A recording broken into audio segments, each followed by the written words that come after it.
Into my second round, which is going to be very quick, and hope to make it very useful for the organizers in terms of focusing on what is that one thing. So Alison, you spoke about the gap between, at least there is a global governance, there's global thinking around the risks, but the mitigation of the risks in a localized context is still to be done. So I'm going to do a very quick round with everyone on what they think the South African presidency should be focusing on with regard to DPIs. And right after that, we'll open it up for questions. So let's start with Anna, very quickly on what you think the South African presidency should be focusing on. Well, I mean, with DPI and its governance frameworks, DPI per se is the way it's a set of protocols, and the design principle is very important once you implement it. And that's the way that DPI is exported. I think one of the most important things that South Africa can do during its year of presidency in the G20 is actually the set of conversations around unleashing entrepreneurship and innovation with regards to DPI as a foundational technology, where you can build ecosystems around it. Especially our experience in India has been that we've built a great startup ecosystem around DPIs, and the way that it has unleashed creativity, innovation, and also obviously with the economic constructs behind it and the positivity that goes with it. I think if cross-border dialogue can be initiated around these ecosystems, especially in the global south, related to DPI and the innovations around it, that would be something which would be a great takeaway from the presidency. Stephanie? Yeah, I'll try to. Thanks. I think just expanding a bit on what others have brought up as well, and I think Alison's, if I were to think of one thing that would be ideal, it would be using the G20 as a space for friction where we need friction in the DPI rollout. It is important, obviously, that we are seeing digital change compounding existing inequalities globally, but doesn't excuse moving so quickly that we miss out on the governance questions, the rule of law rights that are necessary to, one, mitigate increasing these inequalities, and also missing out on some of the opportunities, increasing the harms that might be associated with it. So that's what I would say, is using the G20 as a space for friction where friction is needed, especially thinking from the perspective of South Africa and the African continent. Thank you. Janova? So my suggestion to the South African G20 presidency would be, like what Alison was talking about, promoting inclusive policy frameworks, whereby we can advocate for establishment of inclusive and equitable policy frameworks that would actually help other developing countries, the other least developing West African developing countries, to have access and affordable digital services that they can offer to the community. Because we all know that starting from e-commerce, and it failed, I think since South Africa is holding the G20 and Africa is represented by the AU, which we all know that if some African countries had the opportunity to represent themselves, they would have the same opportunity that South Africa is having right now, developing in DPI, implementing it like other countries that had successful stories, India, Brazil. So I think South African can actually, I would suggest that they actually have this framework that they can collaborate with least developing and African countries, especially initiatives like Open Gambia, trying to change the life of many young students and many Gambians as well. Thank you. Alison, you have the last word. Thank you so much. So, absolutely, I think these are actually all intertwined, and it's a really important that, and the President has said so, the President of South Africa has said so in Rio a week ago, that the South African presidency will have this African lens, that it's only the second year that the African Union is an organizational member, and it's as the least digitally developed region and continent, it's absolutely critical that these issues, as I said, because they are global digital public goods, and we're not going to achieve the Sustainable Development Goals. And so I think the thing that South Africa needs to do is, as I said, take forward this integrated digital transformation agenda of the Troika leadership.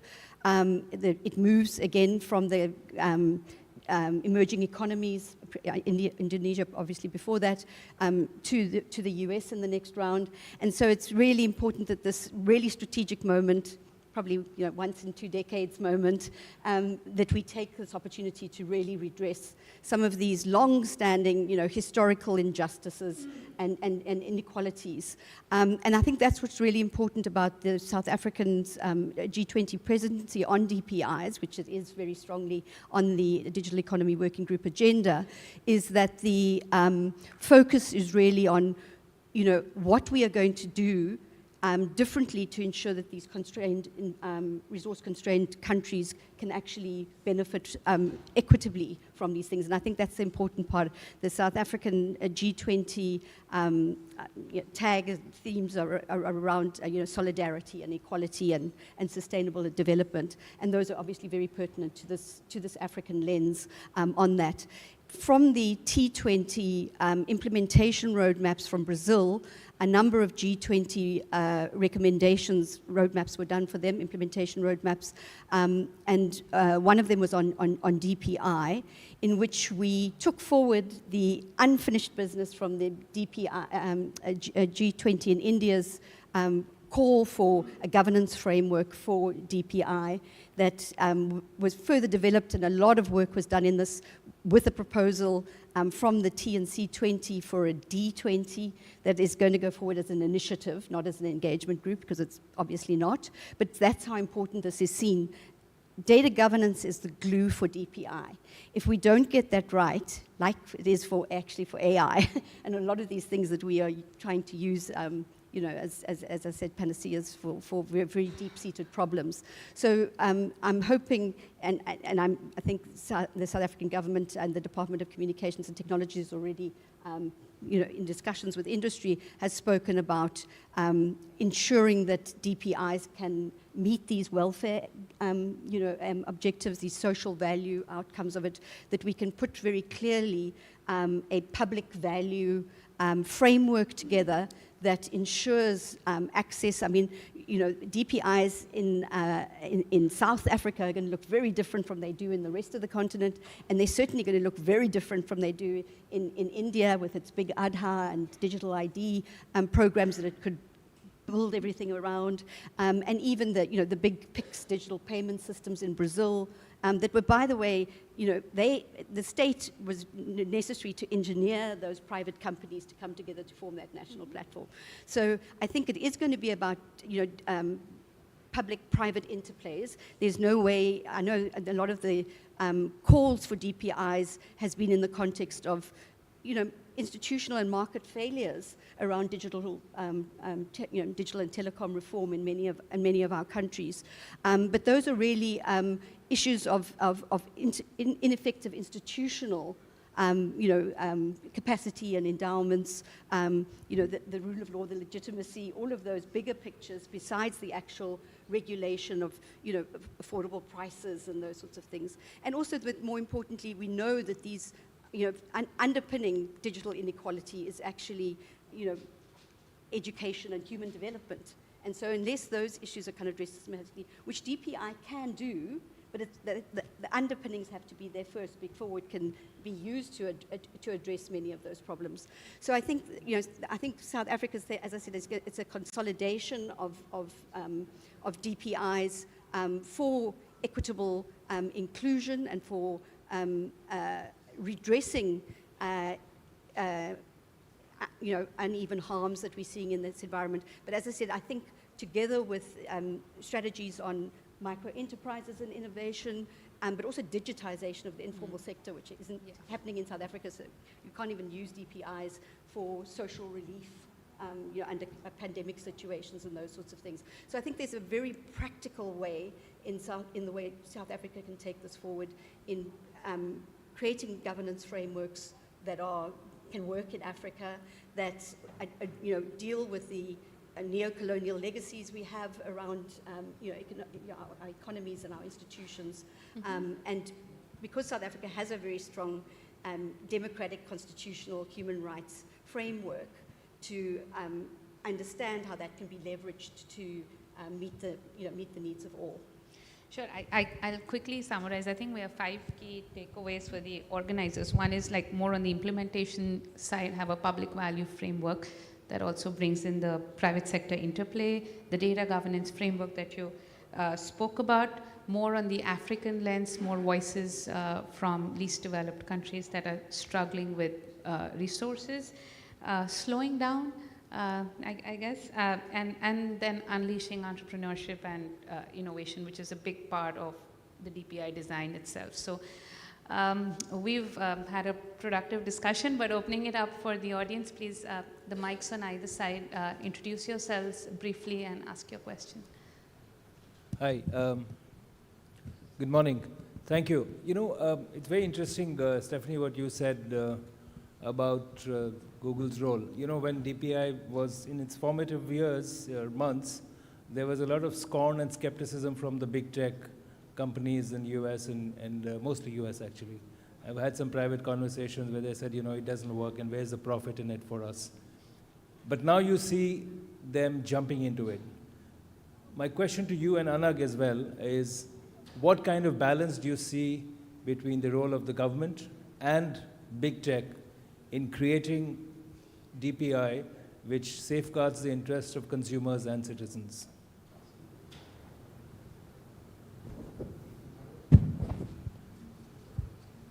We can't hear you. Is the mic working? Good morning. Okay. My name is Prince Oyekure. If I may understand you clearly, digital economy promotes accountability, transparency, and participation in the public sector, while also improving efficiency and effectiveness of government services. But my question really is, I want you to shed more light on the components and challenges of DPI. The components and challenges of DPI. Thank you. Thank you. We can take, sure. Deepak Mishra, ICRIER, New Delhi. Wonderful session. As some of you mentioned about the fact that DPI was an idea which has existed for a long time. Internet is the biggest DPI that we have. But the fact that this particular generation of DPI that's being marketed today was crafted or made in India or made in Global South, relevant for the problems for the Global South, does make a lot of sense, and that's why you do want to see these ideas being propagated throughout the world. I get Stephanie's point that letting Google be the exporter of this idea may come with lots of concerns, but I would really like to hear from Alison and from Jenave in terms of, from Africa's point of view, who would they trust? A big tech like Google's exporting this, or a national government like Government of India with its own expertise and pros and cons of that, or it's the local homegrown solution. So I mean, we can all say what is ideal, but it's for the beneficiaries to think about what makes sense from their point of view, given the capacity and other constraints you face. So I'd really like to hear, whom do you like to be the champion of this in your countries? Thank you. Very interesting questions. Let's start with Alison, I think, and then I think everyone can respond one by one. Just so, Alison, do you want to use the mic? I suppose just picking together some of the questions together, I think what is important when we speak, somebody was asking about the components of DPI and the challenges, and I think again in terms of those digital readiness assessments or DPI readiness assessments, a lot of the focus is on the infrastructure. And as I said, we do need, we need the foundational broadband infrastructure. We do, which we don't have across Africa adequately.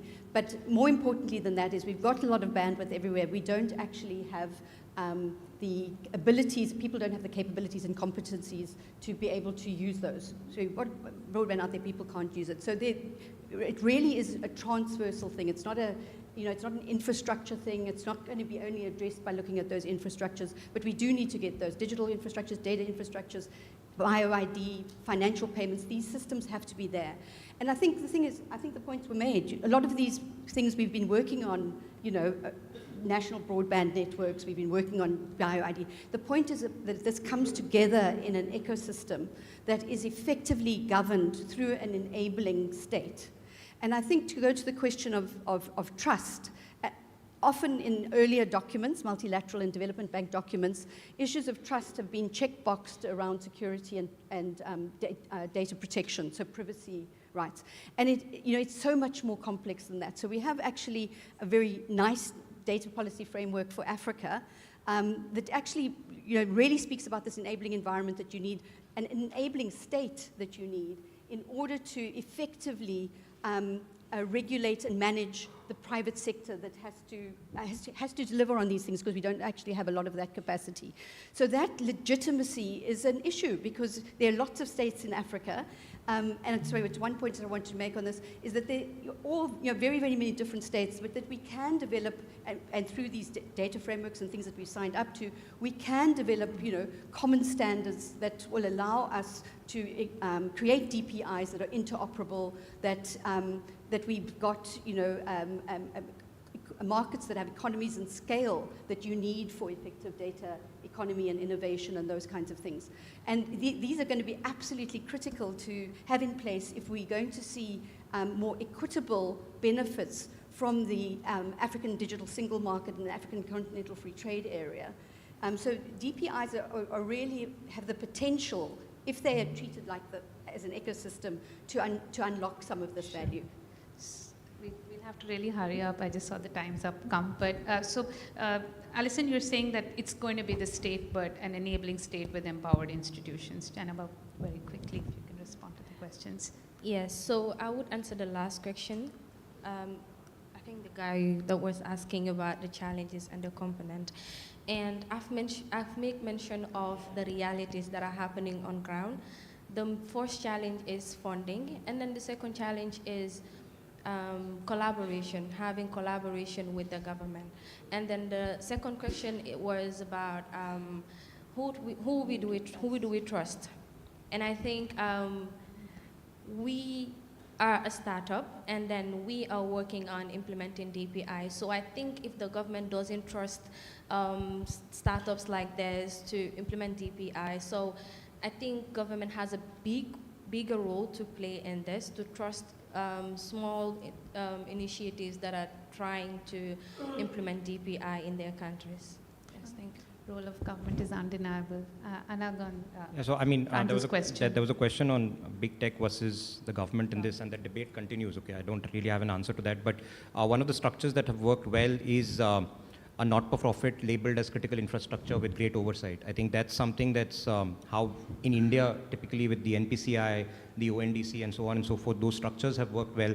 And that's, I think, there's a lot of debate and discussions that's required to improve the ecosystem, or rather, even the system of governance there. But that's the initial part. But as far as one thing which is very critical to DPI is that we should avoid a single vendor system, or rather a single vendor situation, because the dependency and the capability then are not going to be proliferated to the masses, and possibly that will stem the kind of ecosystem that we want to unleash the innovation and creativity and the entrepreneurship in the ecosystem. So the single vendor situation should be completely avoided.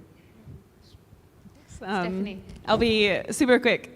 Just on the first question about government versus big tech, I think as we get into increasingly complex AI, reliance on computing capacity, it's hard to not see a role for big tech anywhere, and won't get into that if we think about it from a supply chain perspective. But what I think needs to be at the heart of this is, one, what are the dependencies that we're creating within the state? And do those dependencies enable the state to still be accountable primarily to citizens and to all citizens' well-being? And if the role of big tech compromises that, that's when I start to get worried. Wow. I think that's a great point to end this discussion on. Can you all join me in thanking the panelists for this? Thank you so much. Thank you so much, Mansi, Alison, Jaineba, Anhag, and Stephanie, if I could invite you to the top of the stage for a quick photograph.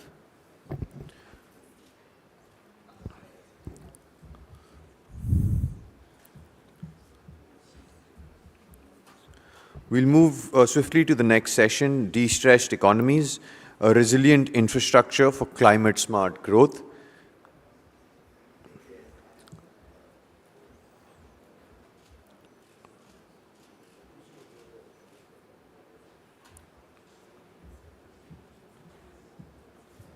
If I could invite the speakers and the moderator for the next session on stage, Keertbir Chahal, Head Africa and Middle East Infrastructure Partnerships, Department for Business and Trade, His Majesty's Government, United Kingdom, Rajiv Gowda, Chairman, Research Department and former Member of Parliament of the Indian National Congress in India, Riyatu, the Director of the Institute for Economic and Social Research in the University of Indonesia, Ornella Cucci, General Director, Eco Movement in Albania and a former Minister from Albania, and my colleague Shoma Bhomik, Fellow at the Observer Research Foundation.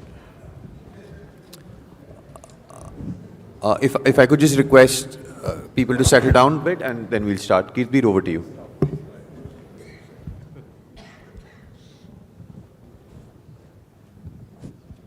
Check. Okay. Thank you. Hi, everybody, and thanks again for joining us this morning. For those of you that had a late evening with the South African wine, there will be a quiz on this session after. Once again, so we're here to talk climate-smart growth and climate-resilient infrastructure to enable this. As we know, the Earth is experiencing an unprecedented rate of warming, and this means extreme climate events are increasing. There are 1.2 billion people around the world at high risk from climate-related hazards, and many of them are in South Asia and Sub-Saharan Africa. The most severe harms, as we know, fall disproportionately on the most vulnerable. So the people that are least able to prepare for melting roads, floods, heat waves. And many of these challenges are a direct result of how our communities and our regions are built. Intense weather will affect all types of infrastructure and service provision, from energy to transport to water. And it will also create new demands for climate-resilient infrastructure. The choices we make today about our infrastructure will have impact for decades to come. And so what we need to do is to lock in and adapt rather than remain vulnerable. But, and it's a big but, financing remains a challenge. Annual investment needs are in the trillions. Finance flows are insufficient. You've been watching how COP29 has unfolded and the calls around the loss and damage fund. And on adaptation, while there is a strong economic investment case, it is really difficult to secure funds because the costs incurred are all upfront. So we will talk about financing, but I would like to welcome my panelists today to not only dig deeper into the challenges, but also explore what else is possible. Thanks again for joining. Let me start with you, Rajiv. You've spoken about the idea of a 15-minute city. I'd like for you to elaborate on that vision and talk about what inclusive infrastructure planning actually looks like and how can we build climate resilience into that. Thanks, Keertbir. Inclusive is really top priority in these contexts, because if you look at who bears the brunt of the damage, whether it's floods, whether it's landslides, whether it's heat waves, the poor, those who are unable to protect themselves additionally, they're the ones who are the first victims of climate change impacts. So essentially, if you start looking, I'll just give you examples from my city, Bangalore in South India. We haven't had a city master plan for more than 15 years now, just a failure of the planning process. We don't have an elected local body for the last 3 years or more now. And so in these circumstances, who is making the decisions and how are you paying attention to what else is going on? What else is going on? Essentially, there's, these cities which are the hubs of economic growth attract people from everywhere. So the migration that occurs in a city like Bengaluru or across urban centers around the global south and everywhere else, because that's where the economic opportunity is.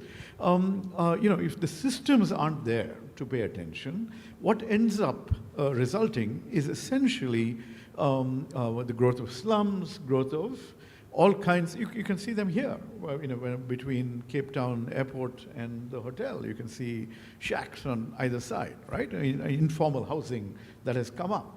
Why do these happen? Why do these sorts of developments take place?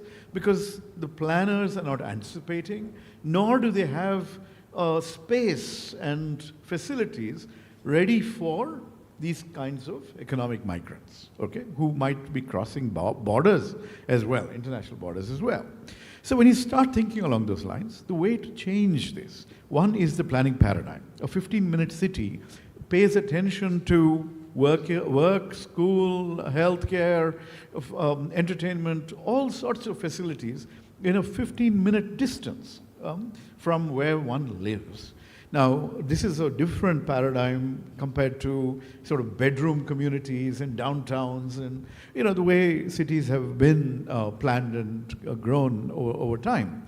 So many of these sorts of changes, which we implement, then the demand, even the carbon impact, right? If people are able to walk to work, walk to school, etc., suddenly you're changing the whole paradigm of how people engage with the world outside. Similarly, if you prioritize public transport, and most often our cities are coming to the game after the fact. In my city, you have as many private vehicles as you have people, okay? Probably more. And that's because we haven't paid enough attention to public transport over time. And as a result, people rely on private transport, resulting in, enormous traffic jams and challenges of that sort. So how do we change this? It's a change in the planning paradigm. We've launched something in our city called the Bengaluru Climate Action Plan. This is a framework that is now being implemented in different cities across the world.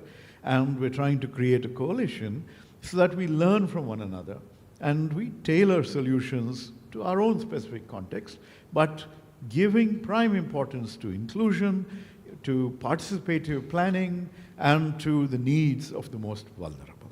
I'll stop there. Thanks so much, Rajiv. A good reminder that development and resilience are closely linked. I liked what you said about thinking about who bears the brunt. So let's go back to the macro picture. And Shomo, can I turn to you to talk about what is the unique challenges that developing economies are facing? So who is really bearing the brunt of this issue? Thank you, Kirbir.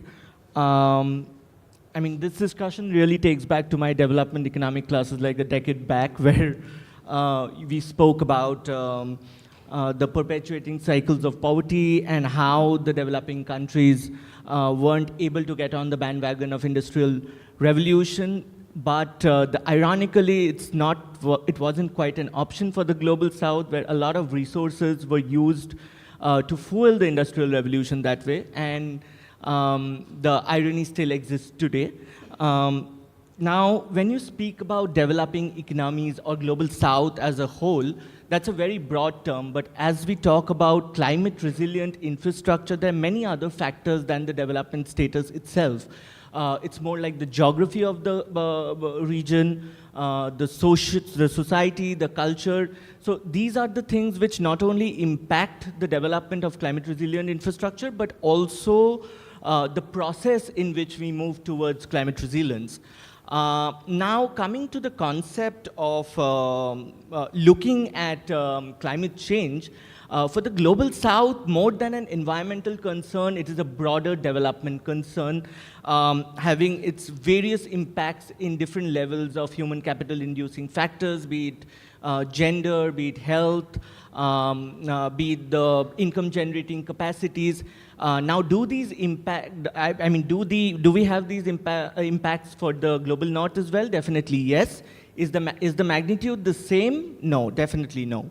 So that is why we need to look at it in a more broader perspective in one sense, and also in a very nuanced perspective in one sense.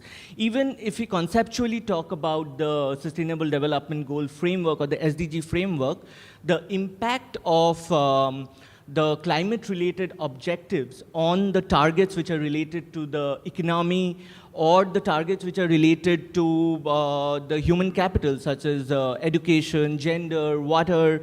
Now, these impacts are massive, which needs to be brought into the picture when we are talking about developing countries and their unique challenges, and it can't be a one-size-fits-all approach. Now, given this background, I cannot not mention the COP29, which we recently had with the 300 billion figure that's come out, in contrast to the 4.5 trillion annual deficit that we have for all the SDGs, half of it being the deficits that we can allocate to the climate-related targets. Now, for that, this contrast is quite a joke, but let's not discuss that, but move more towards what are the solutions that we can look at that, now that we have already have what has happened. One last quick point on, if I specifically talk about the small island developing countries and their challenges in terms of resilient climate infrastructure, is that not only do these countries have very stressed macroeconomic balance sheet because of their inherent or intrinsic cycles of poverty and other social development parameters, but also add to that their unique geographical position, making them extremely vulnerable to all kinds of climate risk, plus the kind of arrangements in terms of funding as well as collaterals for the money that they receive from a lot of different kind of hegemons, I would say, across the world, with a lot of conditionalities that do not work in favor of small island developing countries specifically, which needs quite a lot of attention now. Thank you. Thanks, Shomo. I think it's a point on the stressed macroeconomic balance sheets that we need to come back to. But let me turn to you, Ornella. I think you can definitely speak on this point. But my question, with your background on the Global Environmental Facility and the Green Climate Fund, is what do you think are the specific areas where some of these funds are falling short?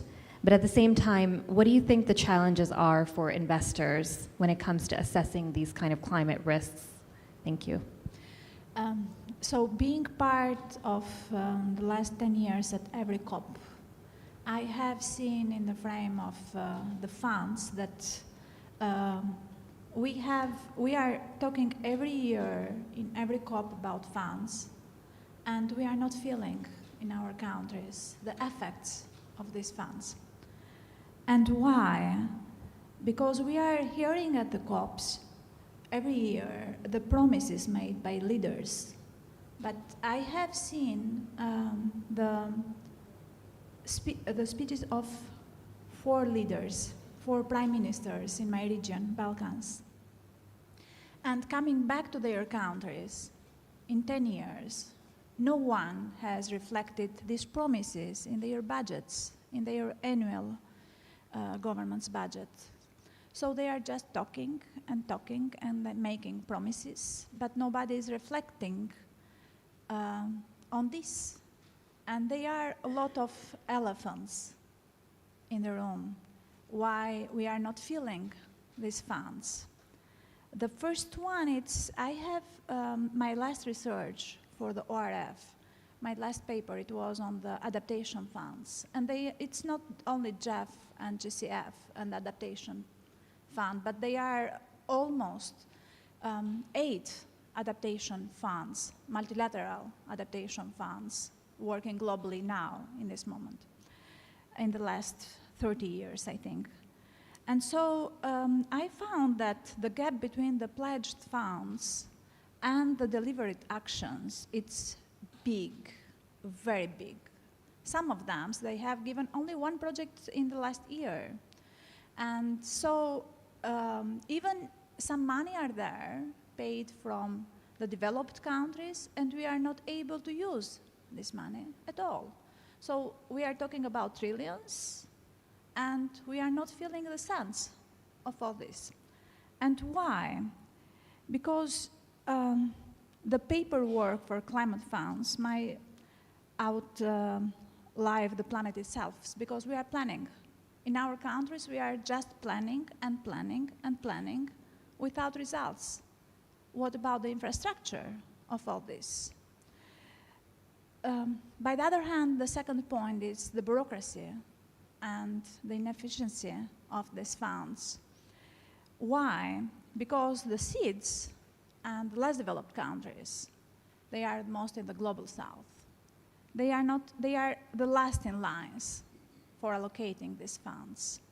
Why? First of all, they don't have human capacities.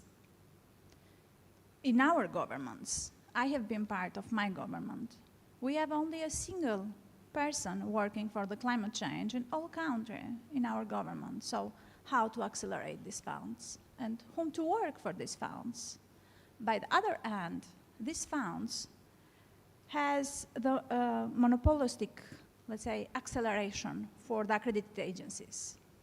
And they are not from our countries, for sure. The experts in Albania, for example, in Balkans, we are every year buying German expertise for the Albania reality. So they are coming, they are taking their dimes and their expertise payments, and they are leaving. And so what to reflect about this? Who is working in Balkans about climate change? We don't have a single master degree or bachelor degree about climate change. So how to build the climate change infrastructure in my country? We don't have the capacity for all this, the human capacity for all this.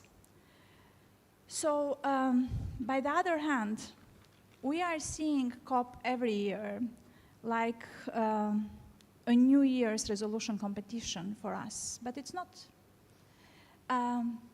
We have to work more, and we don't need more promises.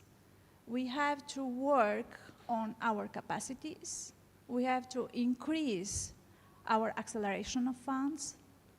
And by the other hand, we have to accredit more local entities about this. So UN, it's okay, but it's inefficient. We need our local entities to be accredited on this. And when I am talking about local entities, I am talking even for the banks. It's okay, the EBRD, it's okay, the World Bank, but what about our own banks? Our small banks, they have to be accredited for the acceleration of these green funds. Thank you. Really important points. I do want to pick up on one of them. I think the issue of funds being dispersed quite slowly within some of these multilateral facilities. Do you know the reason why? Is it purely bureaucracy, or is there something else? So I will bring here an example. When I started as a board member at the GCF, my goal it was to bring a single project in my country, a single grant. And 6 years later, we are just signing this grant. So we needed 6 years for a grant in my country. Is this bureaucracy? Yes, it is. A long bureaucracy. And by the other hand, this grant, it's taken by GIZ. So it's German expertise for my country also. Thanks. Let's turn to Riyatu. I would love to hear your perspective from Indonesia. Are you seeing similar challenges in Indonesia? Are there capacity and technical expertise challenges? What is the financing picture? And what can some of the other regions and countries learn from your experience? Thank you. Thank you, Kirbil. Thank you, ORF, and also Thabo Beki for inviting me and join this panel. I think in the case of that climate resilience infrastructures in terms of planning and financing in the context of Indonesia, it is quite already adopted. Given that Indonesia also, I think, started 2007 on the commitment of Bali Agreement on UNFCCC. So it start to showcase also in the context of development at national level as well as at the subnational and local level. So it start in the planning document in 2010, underway 2012. And along the way, it is also evolved in terms of the institutions on financing at the national level. We have that infrastructures agency like SPV with the Ministry of Finance. And in that case, I think in terms of Indonesia, also ASEAN, other countries, we have actually already developed in the context of budget taking, the context of how is actually initiative is underway. But difference in terms of like the characteristic of financings or the characteristic of the involvement and initiative in that case. And in this case, Indonesia dominated by the state in terms of the financings. We have like allocated 4.3% of the state budget, and it is about 34% in terms of the climate finance. And I think the role of the private is still limited. But in the context of other our neighbors, for example, Singapore or maybe Malaysia or Thailand, they also develop instrument of financings that might be also in this context, private sectors could also more dominant in addition to the state. So we have different different approach, but it is actually that we are learning in terms of the cooperations in the context of ASEAN. We also have like ASEAN Catalyst of Green Finance started in 2019. So I think in terms of the alternative of the finance is available. But of course, the context of the cost of fund is still an issue. Most of the instrument is still based on market loans, not only small part of conventional loans in this case. And we have also, I think, utilized also Green Climate Fund in this context. Yeah. Thank you, Riyatu. And I think the point on the need for less loans and more grants, I think, stands across a lot of our climate issues. Can I go to you, Shomu, to talk a little bit about what financing mechanisms and instruments already exist, and how can MDBs, private sector, work better together to leverage these? Well, you know, I'd just like to start with the point that Rajiv made on inclusivity.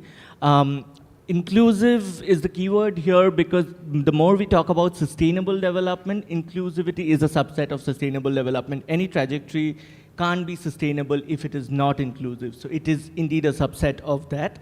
Well, coming towards more innovative instruments or the way forward where we can move towards resilient infrastructure, I'd like to give an acronym to it as LAND.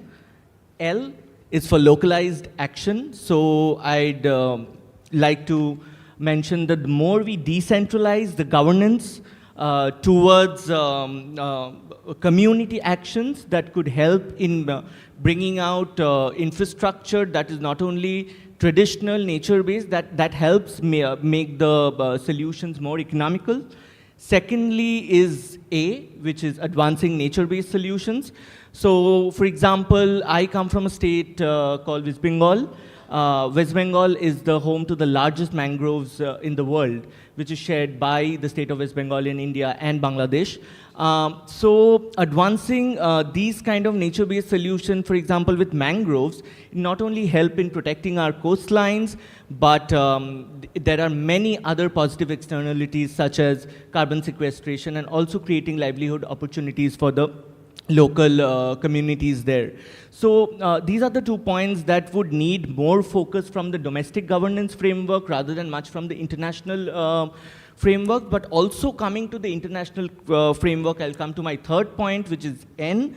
That is what I would like to call neo-multilateralism or new frameworks for multilateralism, where we speak a lot about MDBs, and it's a well-known fact that the MDBs really need to move from mitigation to adaptation, which is the need for developing countries, and that really needs to be put in stone going forward when we are talking about climate-resilient infrastructure.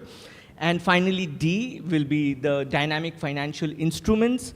Of course, I'm sure the other speakers will also speak about the instruments, but of course, we need to think about more market-based mechanisms that are effective in bringing in these funds, SDG credits, green bonds. And also, if you look at, say, for example, concessional loans, they're still dependent on the development status of a country. But when we talk about loans or grants for climate infrastructure, it is not only the development status of a country, it is the geography, there are much more factors other than just the, the development stage that the country in that needs to be looked into for these loans to go. And yeah, I mean, that's how I came up with this term land, which also symbolizes the most traditional, resilient form of capital infrastructure that nature has given us. Thank you. That's an excellent takeaway, I think, for today's panel, definitely.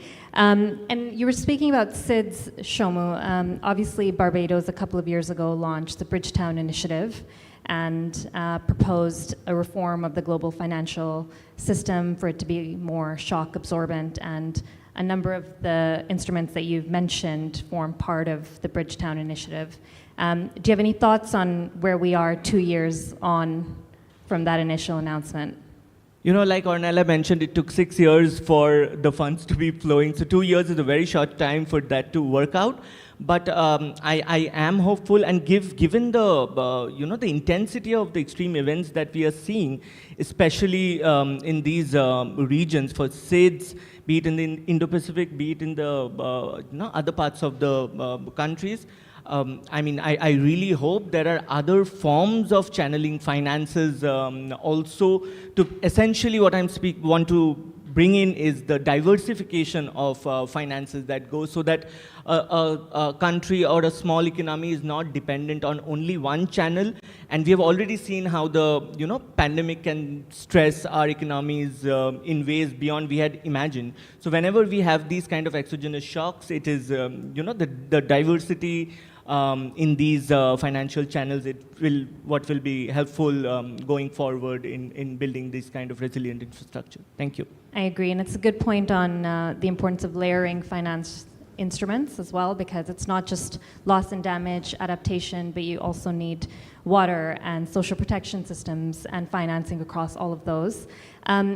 Riatu, Ornella, or Rajiv, would you like to come in on the financing instruments point? So the question is, how can MDBs and private sector work better together to make these instruments work more effectively?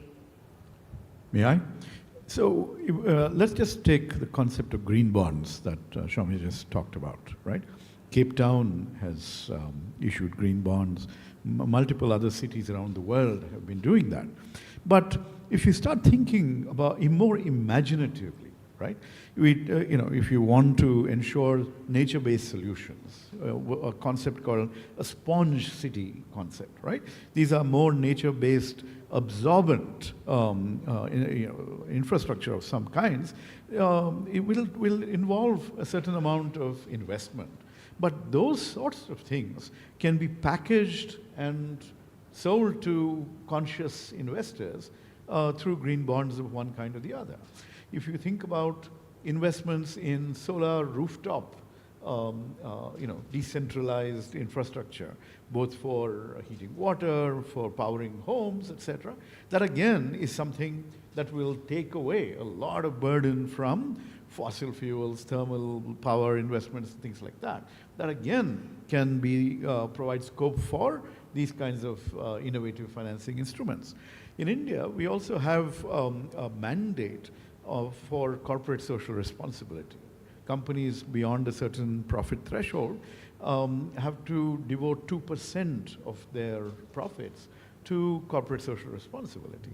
And so there you can actually harness, if you engage constructively, you can pool resources and generate some sort of finances. Because what happens is that cities especially are bearing the brunt of migration and growth and all the other kinds of challenges, while at the same time they're massively underfunded.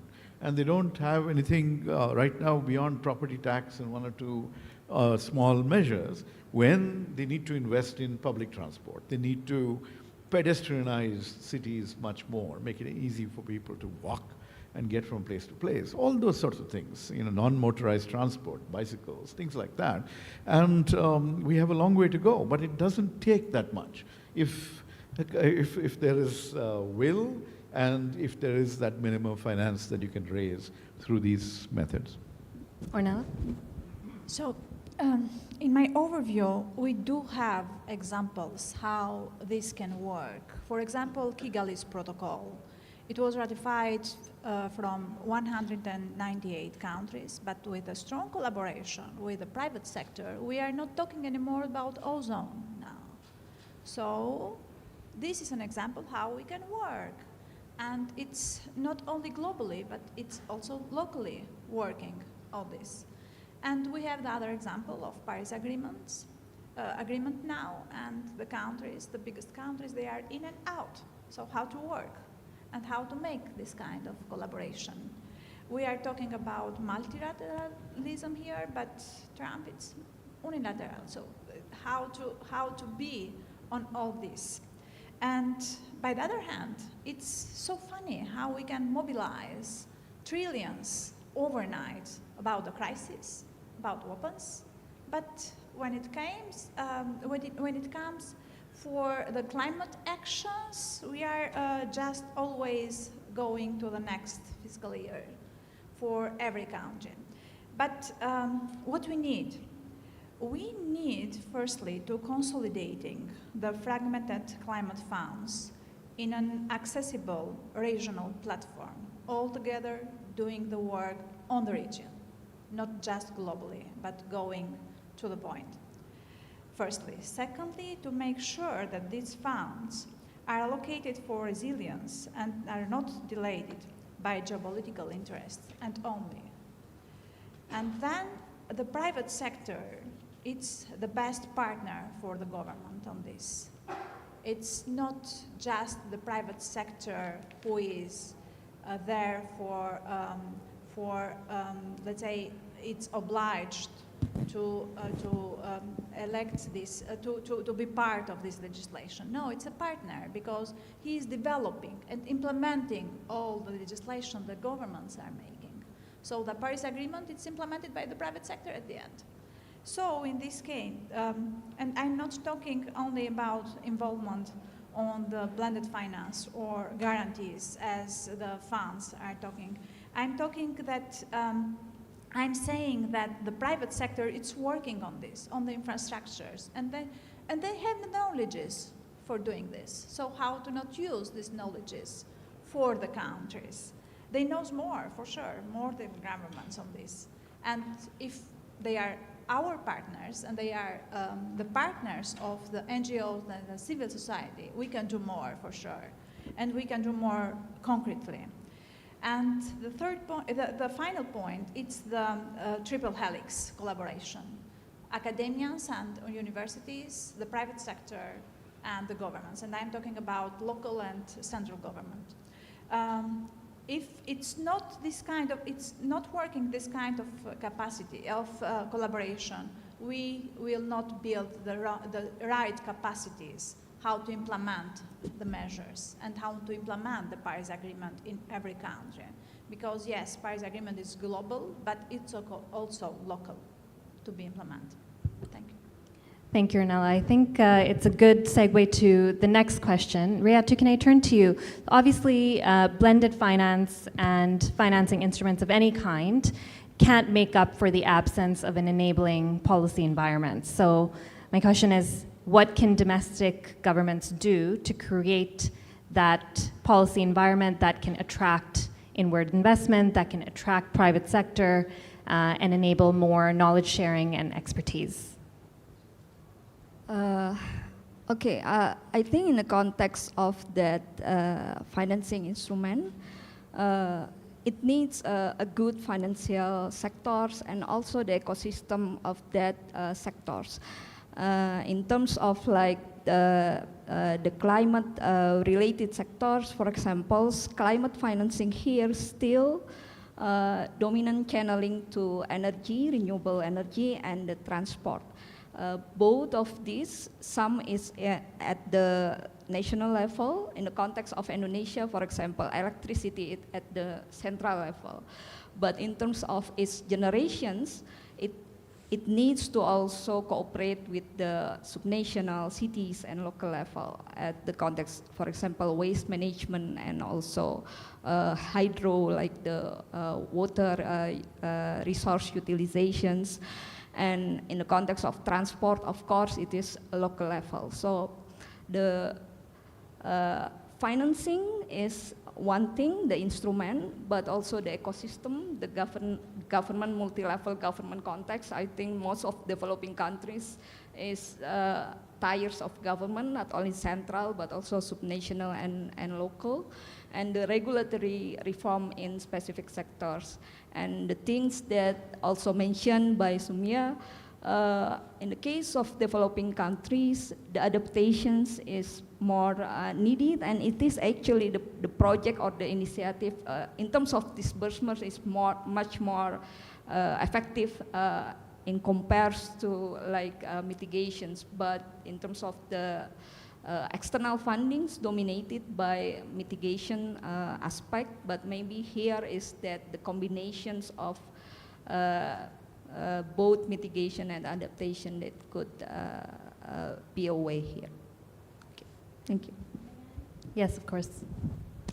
So in the frame of mitigation and adaptation, mitigation is trendy because the governments, they are coming from the parties, and the parties knows only one economy, the economy of votes. And the mitigation, it's related to all this. But the adaptation, you are doing something now and you are taking your results in 20 years. So how the government or the parties can be interested on all this. But the movements, the environmental movements, they are part of all this. And so we have to work on adaptation for not failing on the mitigation more. So this can be our topic in the next all sessions. I agree. And for those that are interested in seeing whether adaptation interventions are working, are succeeding, there's an excellent report by the World Bank that just came out in October that highlights a number of adaptation interventions around the world and talks about what is working really well. I think it's a good reminder also that the private sector is always thinking about adaptation. They're constantly thinking about how to adapt and how to be resilient in the face of all kinds of shocks. It's just maybe they don't call it adaptation. So I think with that, should we just turn to the audience and see if there are any questions? We have time for at least a couple of questions. Yes, please, I will go with the Prime Minister.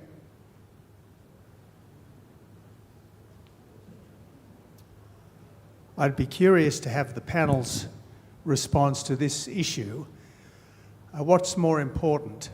Is it reducing emissions, or is it having affordable and reliable power?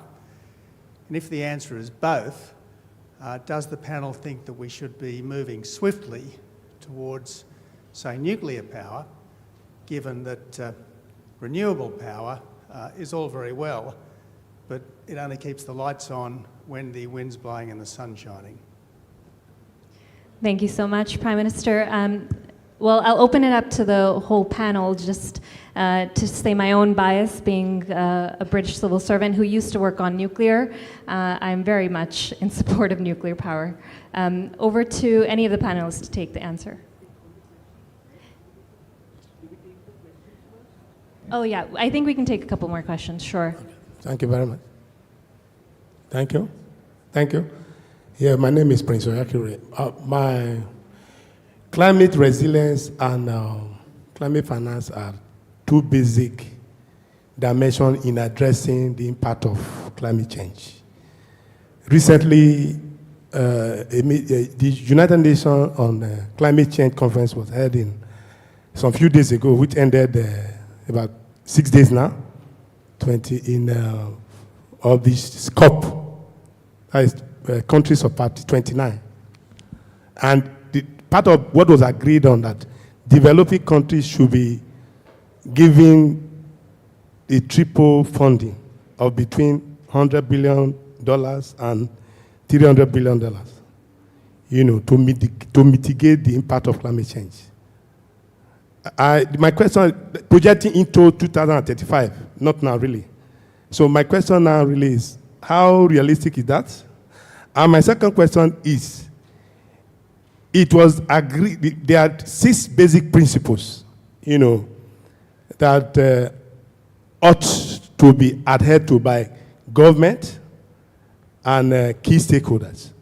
So really, I want you to I want the panel to throw more light on these 6 basic principles on building climate resilience. On building climate resilience, 6 basic principles that we agreed, you know, to be adhered to by government and key stakeholders of climate resilience. So I really want to share more light. Thank you very much. Thank you. I think we can take only one more question. I'm conscious of time. Thank you. My question is about mobilizing the private sector and capital increase through private sector. And you briefly mentioned in your expose, but if the panel can also bring some more views about the difficulties they ever faced when chasing this process of mobilizing the private sector. Thank you. Thank you. So let's start with the first question. The Prime Minister's question, is it more important to reduce emissions or to have affordable power, or is it both, and how? I'd say it's both, and I think you know, many countries have the resources to switch to reliable, renewable power. On the other hand, his point about nuclear power is something, you know, technology seems to be evolving there to allow for small modular reactors that can be deployed fairly quickly and are not as capital intensive as the traditional reactors, etc. So there is a possibility for that from a, you know, if you look at it from an emissions point of view, you don't have an impact in terms of nuclear power. But we still haven't solved the long-term waste management challenges when it comes to spent nuclear fuel. So that is something that, so it doesn't have the unalloyed benefit of renewable energy, which has been making dramatic strides, you know, in recent decades. So, I mean, nuclear is certainly part of the portfolio of options, but I think, you know, the other renewable sources would be more kind to the planet overall. For me, nuclear, it's renewable. So, and in my overview, it's one of the best solutions of renewables. So why not?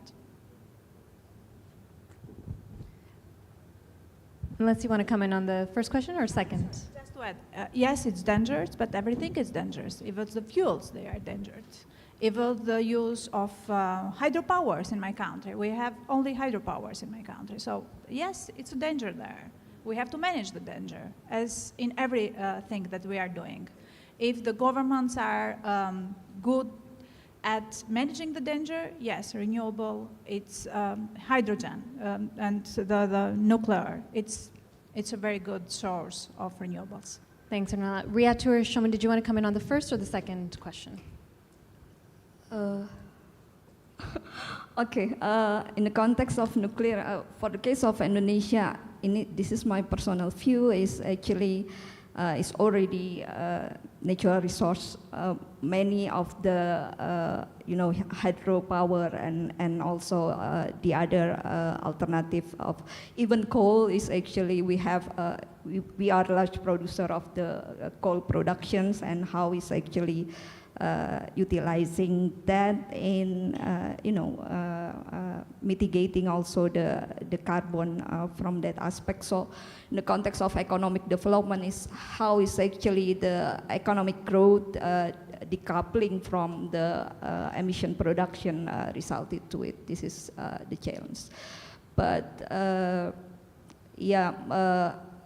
in terms of like that, the private involvement, given that in the context of specific of Indonesia is much of the initiative is actually come from the government, so it needs to, the government also needs to transfer of the informations to the private as well, especially domestic players here, and that's the case in terms of the energy sectors is dominated by the national, the central government, but I think other sectors is open for the cooperation, especially for adaptations in terms of the water sector, for example. Thank you.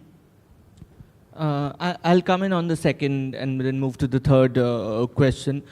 So I already spoke about COP29. We are in a fast-track world, so let's not ponder on what's happened, but let's move forward with what can be done. I really like the question on how do we incentivize the private sector, because we are always like partnership with the private sector. But I do have a feeling that we should move from the weight from CSR towards creating shared value. From responsibility towards value, that is the way we can incentivize. For example, if you look at so many startups, so many new age startups that are doing great businesses, which are advancing so many targets of the SDGs, from waste to water to gender to financial inclusion. So it is not exactly philanthropy, but it is also creating value for the society as well as value for yourself. So, I mean, the responsibility is shared, the profits are shared. So, I mean, that is a more effective way that we, where we could involve the private sector to bring in more effective solutions. Thank you. Thanks, everybody. I think that's the time for today. Thank you again for joining us. I think overall, it is a positive news story. Thanks to the panelists for some really interesting ideas. I think from Shomu on the localized action, nature-based solutions, and dynamic financing. From Rajiv on the importance of, again, bringing in the private sector, but also talking to them about corporate social responsibility, and again, the point of creating shared value. And I think on financing, well, we don't need to be discouraged by the lack of financial flows. I think there is financing coming in, especially for adaptation, but certainly there's opportunities to do more and for domestic governments to play a more assertive role in bringing that financing in. And we'll leave it at that. Thanks again for joining us, everyone. Thanks to the panelists.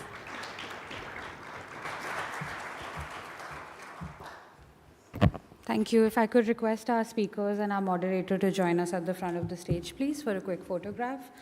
We'll break for 20 minutes, so go and grab yourself some tea and coffee and some food, and we'll meet back here at 11:30.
If I could request everyone to settle down, we'll be starting in a minute.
All right. Our next session is titled Moving Business, Ports, Paths and Progress. I'd like to invite our speakers on stage, Mr. Donald Silelo Salamolela, Chairperson, Portfolio Committee on Transport, Parliament of South Africa, Konstantinos Foutsopoulos, Executive Director and Co-founder of the Thessaloniki Regional Forum, Racing, William Sears, Senior Director, Sub-Saharan Africa, DP World, and our moderator, Jacqueline Kagume, Program Officer, the Institute of Economic Affairs, Kenya.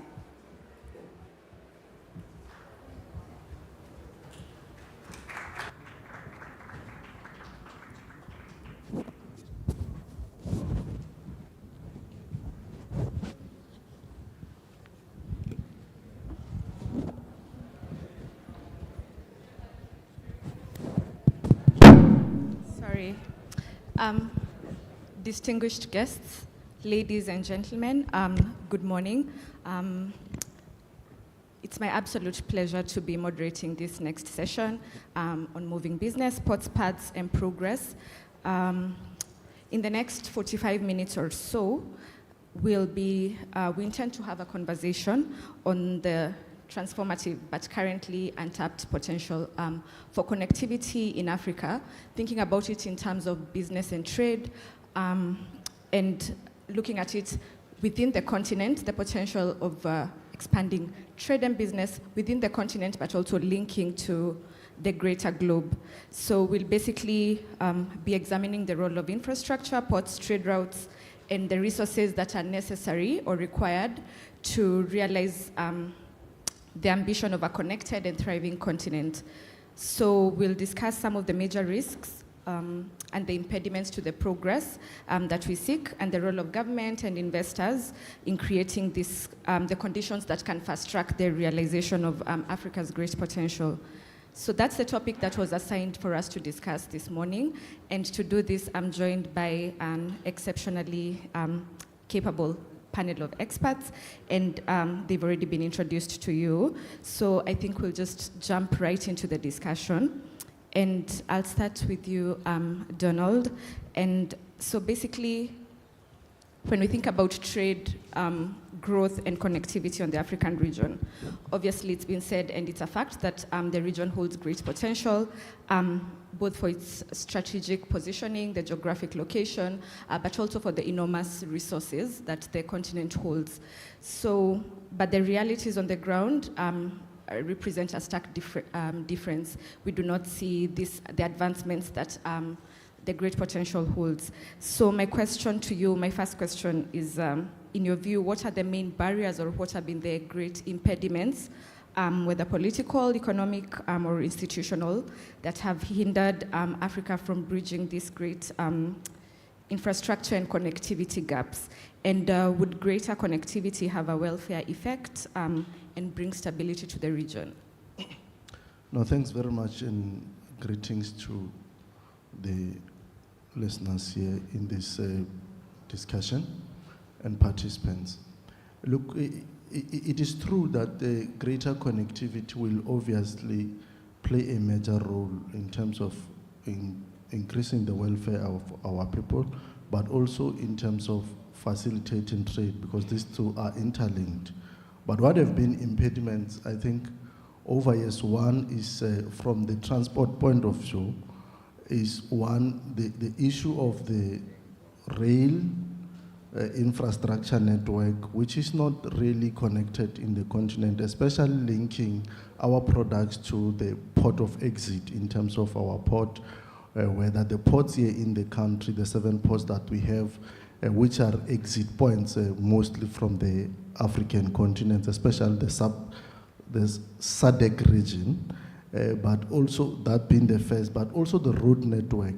What are the challenges in these two? First, the lack of connectivity in this rail network, maintenance thereof, but also the challenges of road infrastructure. Over years, you would have seen, especially in the region, where most of the goods are moving now from rail to road, and they've also came at a serious cost, damaging the road, making it difficult, also causing accidents on the road, making it difficult for smooth transition of goods. This has a far-reaching implication in terms of our trade, in terms of our export. You would have seen in the recently also the instability, some political instability from time to time that happens, riots, just like we have seen recently in Mozambique, where there's been blockages. This undermines this particular effort of the integration in terms of ensuring that we have a smooth transportation of goods linking to the port, obviously, linking this to the external out of Africa market, to the global market. So I think those are some of the major challenges that we actually have. And if we can be able to deal with that, invest more in the rail infrastructure, invest more in the maintenance of our road, and also expansion thereof, we can go a long way. And that, if we can be able to win that, that will obviously have a long-term effect in terms of the welfare of our people, because we'll then be able to have our economies running at or growing at a faster rate. And when they grow at a faster rate, because of our ability to link with the external markets, we'll then be able to create much needed jobs for our people, especially for the young people in the region. Thank you. Thanks, Donald. William, to bring you in, my next question is, expanding that trade and connectivity comes with the various risks and presents various risks potentially for business. Some could be economic, political. In your assessment, from a business perspective, are those political risks too high for businesses, or are there effective strategies that companies like DP World, for instance, could use to navigate and mitigate these challenges? Hi, thanks for the question. I think as business we look at risk in two ways. So when we look at risk, risk drives the return we need on investment. So when we're considering risk, we consider country risk, we consider currency risk, we consider stability of supply and demand. And I think then specifically in terms of connectivity, you need to look at risk in terms of supply chain. So, the higher the risk in terms of business risk, the higher return we need. But when you look at supply chain risk, you must look at volatility of supply, you must look at volatility of demand. You then need to look specifically, to build on what Donald said, lots of the cargo into and out of the continent travels extended route times of up to 60 days. Half of that time can be waiting time. Because of that, our customers build in buffers into their supply chain. They are different because of constraints at different loading points or different exit points to the continent. You have different routes to get cargo out that logistically don't always make sense, but to get the volume of cargo in and out, you have to take routes that are less cost effective. And I think we also talk about, the availability of supply. We assume that we have a fixed supply of vehicles or a fixed supply of assets. These move, so you're also then battling with that. So, and I think if you consider the product that moves in and out, it's also volatile from supply. So lots of agricultural products out, there's a season to those. Those are preceded by fertilizer in, also very seasonal. If you look at the minerals that go out, those are linked to price and they trade it. So also very volatile. So we have large supply chains that carry both country risk and supply chain risk. Both of those impact on the efficiency. So the efficiency and the price required. So the return that businesses need. So high risk equals high return. High supply chain volatility and high supply chain risk means lots of buffers, and inefficiency, that means a higher cost, which makes us less competitive. So I view the role of public and private partnerships to decrease the risk on both sides. If we can decrease the risk on both sides, give certainty to business, open up longer terms, investment horizons, and we can give certainty to supply chains, understand transit times, understand capacities, we can reduce the total cost of goods coming into the continent and reduce our cost of goods going out. So either we make more money or open up more opportunities. So, you know, and often this is built into the price of goods sold or the price of goods bought. So it's not that obvious, and it's a hidden cost, but it really costs the continent dearly. And if we can improve this, this catapults our competitiveness on the global scale. Great. And this is a question that I'll ask all of you to think about. Financing for this, the kind of expansion that we seek is obviously not cheap. Building infrastructure is not cheap. So in terms of thinking about innovative financing models or partnerships that can help us unlock this potential, Konstantinos, you can try respond to that partly as I come to these others. But my specific question for you was regarding balancing progress and sustainability. I know from your background that you've worked, you've been involved in regional collaboration and sustainable development, and so you understand the importance of balancing economic progress with environmental preservation. So now my question to you, how do we build the ports and paths of tomorrow without further degrading the environment that we currently rely on? And yes, we can start there before I come to the question of comparative. Thank you very much, Jackie. Yes, first of all, I would like to say that this lack of connectivity that we see in Africa reminds me also of similar situations of different scale, of course, back to my region in Southeast Europe, in the Balkans, where in the last in the post-Soviet Union era, we saw this lack of connectivity creating a huge problem inside the region.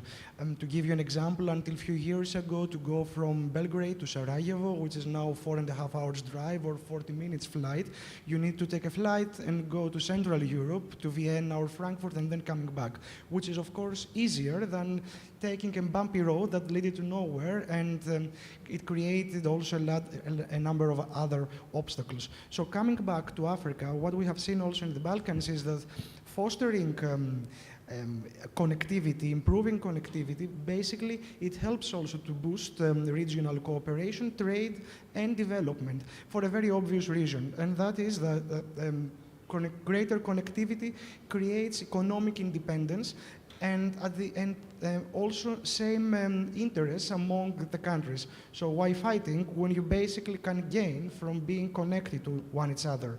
Especially in the case of Africa, that's very important because ports play a key role and will continue to play a key role, with 16 African countries being landlocked, and landlocked countries, developing countries having at least 20% less lower development rates than coastal ones, we can fully understand how important this is. And and to answer your question, international partnerships can play a key role.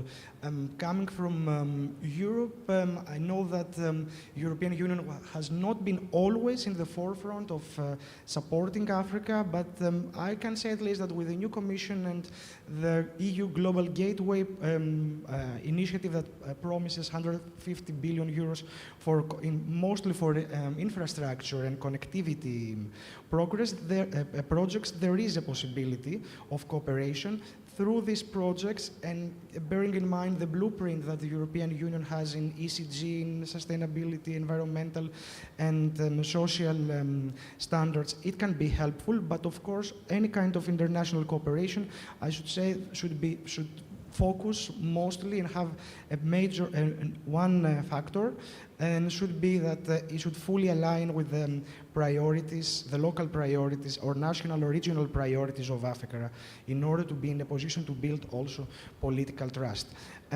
But again, in more, for something more specific, and I will finish with that, when it comes to balancing growth and implementing environmental standards, usually we think about the bigger picture and what can be done at international level. I think we should look inside Africa, and there are very good examples. For example, the case of the port of Berbera, where DP has invested a major, like 440, I think, $million, is a good example. The port of Tangier in Morocco, which is the first eco-port in Africa. The port of Mombasa is doing very well when it comes to implementing environmental rights. So I would say, yes, let's see the good practices that are taking place inside Africa. The African Development Bank is playing a major role, and there are major initiatives that can contribute to that direction. And when help comes, or support, because I don't like the word help, comes from the outside, it should be fully aligned with what has been already achieved inside the region. Thank you. Thanks a lot for that. So I'll come back with some follow-up questions, but in the next few minutes, we'll also allow questions from the floor. So maybe you can prepare those. But coming back to you, Donald, some of the failures that we see on the continent are a reflection of our institutions, in my view. And so I was just curious, what, in your view, is the role of regional organizations like the African Union or other regional communities in addressing the gaps that we see, the connectivity gaps that we see, and how can they better coordinate efforts across borders? Look, thanks once again. Like we have said, first and foremost, the stability in the region becomes very, very important. One, for protection of the very infrastructure, and for ensuring that there is interest in investment in this infrastructure. Now, bodies like the African Union, to a great extent, have been playing a very important role, together, of course, with the regional bodies, especially like SADC, playing a very important role in ensuring that we derive this political stability that we need, ensuring that there is peaceful transition in terms of government, political management thereof in countries, in various countries, so that you have stability. Of course, this has not been without challenges, because if you go to the center of the continent, you always have challenges of this political instability thereof, which to a great extent, when there is political instability, roads infrastructure, rail infrastructure, they get damaged. Thus, this undermines this particular connectivity that we strive for. But also it creates uncertainty, especially from the business point of view, in terms of saying, can we invest in this infrastructure? Because if there is no stability, you run a risk in a situation where you invest in the infrastructure, it gets damaged during wars and so forth. But if you can look into the progress that we've been recording in the Southern Africa, in the SADC region, of course led by the SADC and the governments in the region, trying to ensure that there is stability. That to a great extent has assisted with the little progress that we've been making in terms of the road network, and particularly the road network. But of course it is not without challenge. There are still challenges. One of the challenges, like I would have said earlier on, is how best do we expand what we have. How do we also rehabilitate, especially the rail network? Because if you do not have a strong rail network, you're going to have a lot of the goods being transported on the road, and the road cannot be able to sustain the volumes that we actually need to sustain these economies. So the institutional bodies have a very important role to play, ensuring that political stability, ensuring that there is a peace in the region, but also ensuring that there is investment, not only in terms of industrial development, but that road infrastructure, rail infrastructure, transportation network support this much needed industrialization in the continent. So I think that's the role that they must be able to play. But also coming to the issue of financing that you earlier on asked to colleagues, I think progressive institutions such as the BRICS banks, African development banks, have to come on board to invest in this infrastructure that is needed, because we cannot industrialize the continent. We cannot be able to achieve what we want to achieve. We cannot even be able to beneficiate our minerals that we are endowed with in the continent as long as we are unable to move from goods from DRC peacefully to South Africa, or a good being able to move copper from Zambia to South Africa or anywhere in the region, or even from the Central Africa to our part, if we do not have these networks. But that will require stability, but that will require our progressive institutions, financing institutions like African Development Bank, to come on board and understand that for us to achieve what we have to achieve, we need first to invest in this connectivity infrastructure. Thank you. Great. Coming back to you, William, and I think you articulated the question of risks very clearly. I just had a follow-up on that. So what do you think are some of the most critical factors that businesses should then consider when deciding to invest in connectivity projects in Africa, especially in the regions that have high political and economic volatility? So thanks for the question. So we would always base a business decision on the principle of willing buyer, willing seller. We would say, is there a need for this?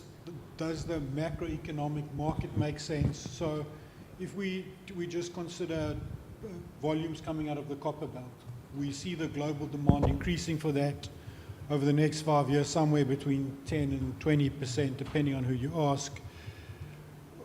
We think that's an ongoing commodity that will continue to have to move out of the continent. So I think business, we would look for that. We'd say, if you also think of the macroeconomics of Africa, the population is going to grow, somewhere to the region of 2 billion by 2050. So there will be more need to bring food in. Food security will become a key part of the discussion in coming years. So that will require connectivity. So if you consider DP World's position, DP World is bullish on Africa. We've invested $3 billion in the last 3 years. We look to invest approximately $3 billion in the coming 3 years.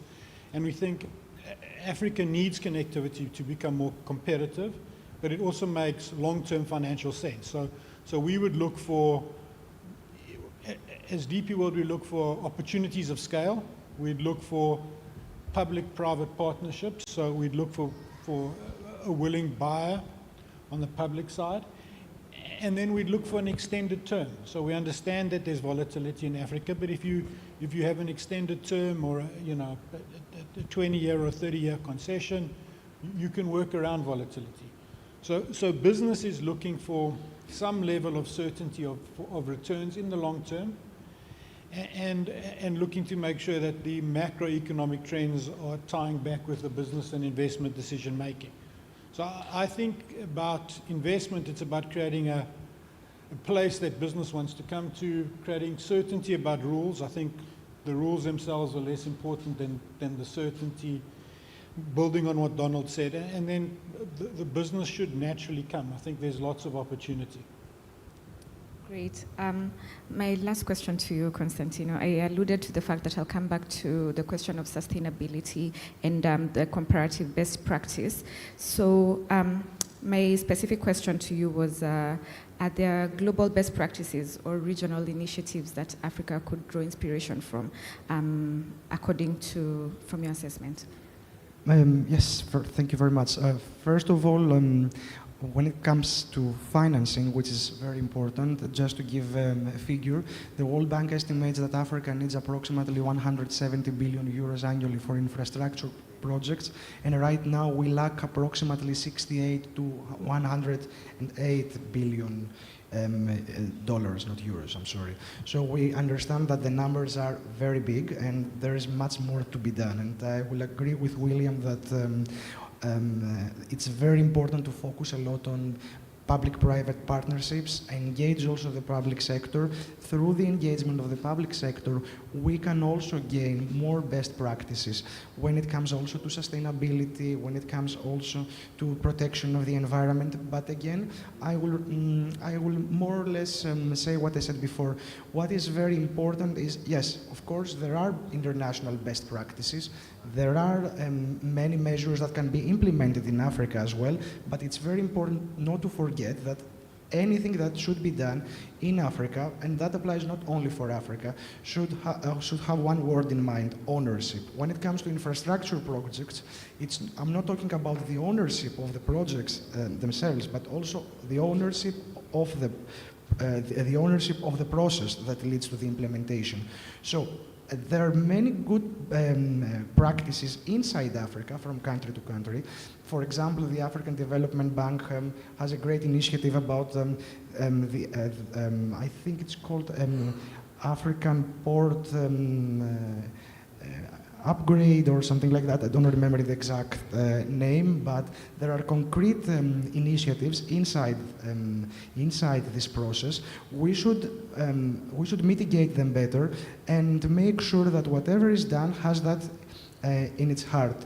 Otherwise, and that applies also to the local society, the civil society. There are so many organizations in South Africa, the, environmental organizations in many parts of Africa. They should have a say, they should have a role in order to be able to have this kind of ownership that we are talking about. It's not only the process itself, it's not only the project and its implementation, it's what this project is going to offer to the country and to the region in the years to come. Absolutely, and I like the suggestion for ownership solutions that are homegrown for easier ownership. So I'll open this up now to questions. Yes, I see a hand here. You can go to the mic here. I see two more hands. Please take the mic. Let us know your name and who you'd like to address your question to. We can start here. Thank you very much. My name is Uyi. I'm from Nigeria. It's not specific. I'm not addressing it to anybody specifically. I just want to speak on public-private partnership. No, we've spoken about it. Given the fiscal deficits, fiscal fragility we have in Africa, I really don't think there's any other way to go in terms of developing infrastructure. So here's my question. I know DP World is in that space doing something. So my question really is, I want to know what word will I use now? A case study that has worked. You know, if you could share a case study that has worked, where government and the private sector have actually worked to develop, you know, a landmark infrastructure that has led to growth and sustainability on the continent. I just want to know a case study. You know, if we know that, then we can scale it up. Thank you. Thank you.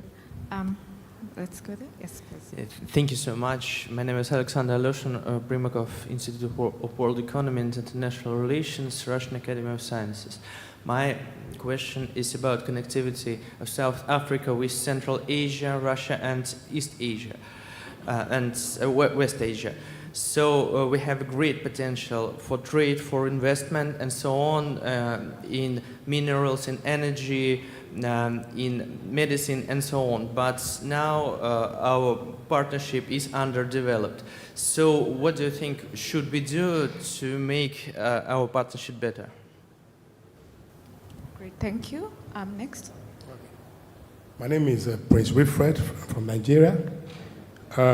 Africa Continental Free Trade, you know, basically promotes a unified and common market for African countries to actually, for growth and development. So my question really is, we have so many challenges which are also perceived to be opportunities. Like he was saying, the man on suit, infrastructural deficit. He was only emphasizing on rail and transport. He didn't talk of digital challenge and some other infrastructural gap. Then we also have digital divide itself, which is also a challenge because many African countries, many countries in the sub-Saharan Africa are not, don't have access to affordable internet. You agree with me? Then the third one, we have, trade agreement itself.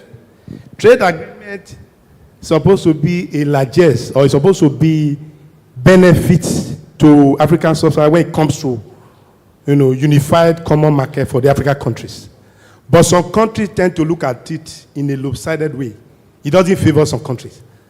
So I really want you to, if you can, bring out those inbuilt challenges of the trade agreement, which some countries tend to look at that they are not being favored.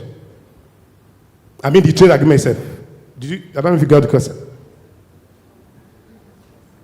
Trade agreement of ACFA, Africa Continental Free Trade, it's a challenge to some countries.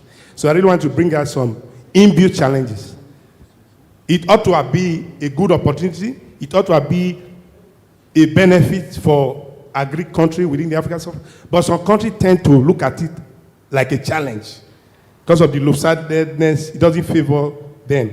So I just wanted to bring us some of those inbuilt challenges in the trade agreement. Thank you. Okay, thanks. So I'll start with you, Donald. I think you can try to respond to the first question, or any of you who would like to give an illustration of a case study that has worked, that can be demonstrated, and we can start here. So we have recently taken over a port on the East African coast. Prior to us taking over the port, the ships were in harbor for on average 35 days. And obviously that affects shipping tariffs and shipping rates and the amount of cargo that will flow through that port. We've reduced that to less than 4 days. We've seen an increase in cargo flowing through the port. We expect that shipping tariffs will reduce. That will make that specific economy more competitive. The country is well positioned to service connectivity into Asia and into the GCC. So I think that can become a landmark. I think where we add efficiency, I think business must be accountable in public-private partnerships to add efficiency and take ownership of that efficiency. Thanks. Konstantinos, would you like to jump in on the question on challenges in implementation, if you're aware of challenges in implementation of trade agreements? I would like to say that, yes, I agree that the African Continental Free Trade Area, which is a market that has 1.4 billion people inside it, and trillions of dollars in GDP, it's a compelling case for investment, and many things should be done inside this free trade area. But of course, the main challenge comes back to the connectivity. If the states are not connected to one each other, if the mainland is not connected to the ports, even with digital infrastructure that we all agree should be expanded, what can be done? So we go back to our first question, is to start not from scratch, to continue working on what has been already achieved, bring in as many partners as possible from the international level, from the international community, and when we have a more clear picture of what can be achieved inside Africa, then see how Africa itself can be connected to the other regions. So I don't want to repeat what has been already said. There are many initiatives going on, there are many projects going on, and we should just focus on what has been already achieved and continue from there. Perfect. And going to the last question, I'll come to you, Donald. Yes. Okay. No, thanks very much. Two things I think directed to ourselves. One is to acknowledge and agree that infrastructure development will require of us to, indeed, at a particular point, invite the private sector to come on board, because the greater economic good, or we can get a greater value when everyone is on board, when all hands are on deck. So we need, that is why in terms of our approach, the South African government's approach, especially in terms of the rail, they are currently trying to see how best can we come with the reforms that invite the private sector to play a role, either in terms of investment, but also in terms of operating some of the areas within that particular space. Now, that's going to be very important because the reality is that you can't do it alone. You need everyone to assist, and we must all accept that the business must accept they have a role to play for economic growth, and as much as government has a role to play to assist the economic growth. So the coming on board of everyone in terms of partnership is going to be very important. Why there has not been progress in terms of the agreements, I think the South African markets and Asia, I think is the question that has been asked. There wouldn't be a specific answer to that. But what we need to zoom into is that over the past 30 years, in the context of South Africa, there would have been various trade agreements signed between the various governments in the Asia continent and South African government and other countries in the region. The question is specific. We need to zoom into specific trade agreement and get to understand what would have made it difficult for these trade agreements to work, and how best can we then come on board to say, because this was a specific challenge, if the challenge was that the goods that we want to send to that particular market did not necessarily get the market, or we did not have a proper legislative support in terms of the intra-country trade, in terms of the agreements that we have signed, we need to come on board to say, what is it that we can do to improve? Because indeed, we need each other. The Asian markets need South African and African markets as much as they need us. So we need each other, and we need to zoom now into that particular space and ask ourselves hard question. It's true, the colleagues from Nigeria is correct. The divides are not only in terms of infrastructure. We also have a digital divides. We have a lot of divides, but we zoomed now in terms of the infrastructure, road connectivity, rail connectivity divide, but we can still zoom into other divides that are there, and I think the digital divide is one of the impediment, but I would have imagined it was not part of the discussion for now, but it's something that obviously, as the conversations goes on, at a particular time we'll have to zoom into that and look into how does it impact on our economies, how it impacts on movement of goods and services across the continent, and how does that undermine the development of the continent. Yes, I think we have 30 seconds to spare. Konstantinos, Two words. Policy harmonization. It applies to everything. It should also apply to infrastructure, and it makes things easier. It's not easy, and it not solves everything, but it's a good start also. Absolutely, thank you. Thanks a lot, and I think this is a great place to end it. So thanks a lot to my panelists. Maybe you can join me in applauding them.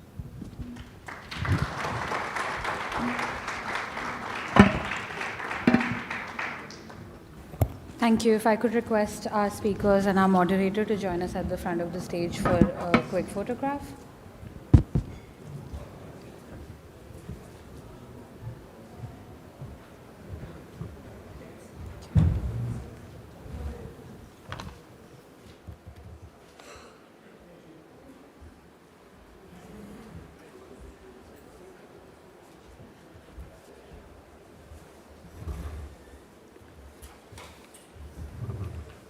While we wait for my colleagues to refresh the stage, a quick housekeeping announcement.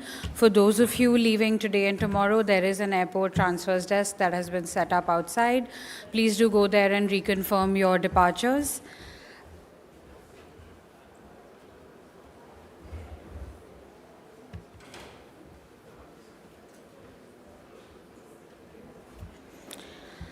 Okay, our next session is titled Rebalance Globalization, Advancing Reform Through Global South G20 Leadership. Our speakers are Sato Takayuki, Resident Executive Officer and Regional Head for Europe and the Middle East and Africa, JBIC, Pamela Gopal, Head Policy Bridge Think Tank Program, Economic Analysis and Foresight Unit at the African Union Development Agency, Riyatu Kitpriya, Director Institute for Economic and Social Research at the University of Indonesia, Mirna Cemento, Director of the International Relations Research Institute at FUNAG, moderated by Anit Mukherjee, Senior Fellow, ORF America.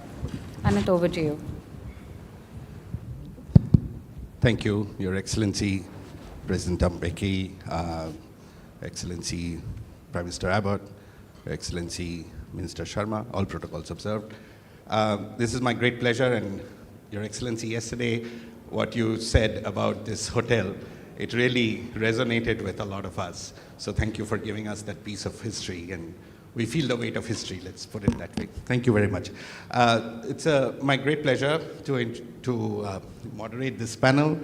The topic is rebalanced globalization and how the G20 leadership has been able to kind of set a new kind of motto towards a new world order in terms of how globalization will proceed.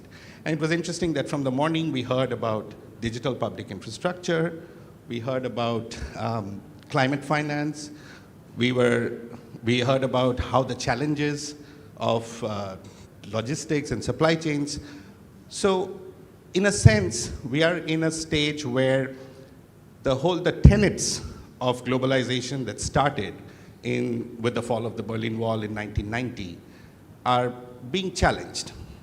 And they're being challenged because of two things. One is that after the global financial crisis, the basic tenets of free markets, free trade, free movement of goods and people, I think that orthodoxy of globalization has kind of taken a hit. And then came the COVID crisis, and we saw from the viewpoint of developing countries how a lot of the developing countries were at the back of the queue when it came to getting vaccines, when it came to getting out of the crisis. So the last week, or earlier this week, my organization, ORF America, I'm a senior fellow at ORF America, we released a book called Rebalancing Globalization, Perspectives from the Global South, and it's freely downloadable from the website, so I'm putting a plug for the book as well.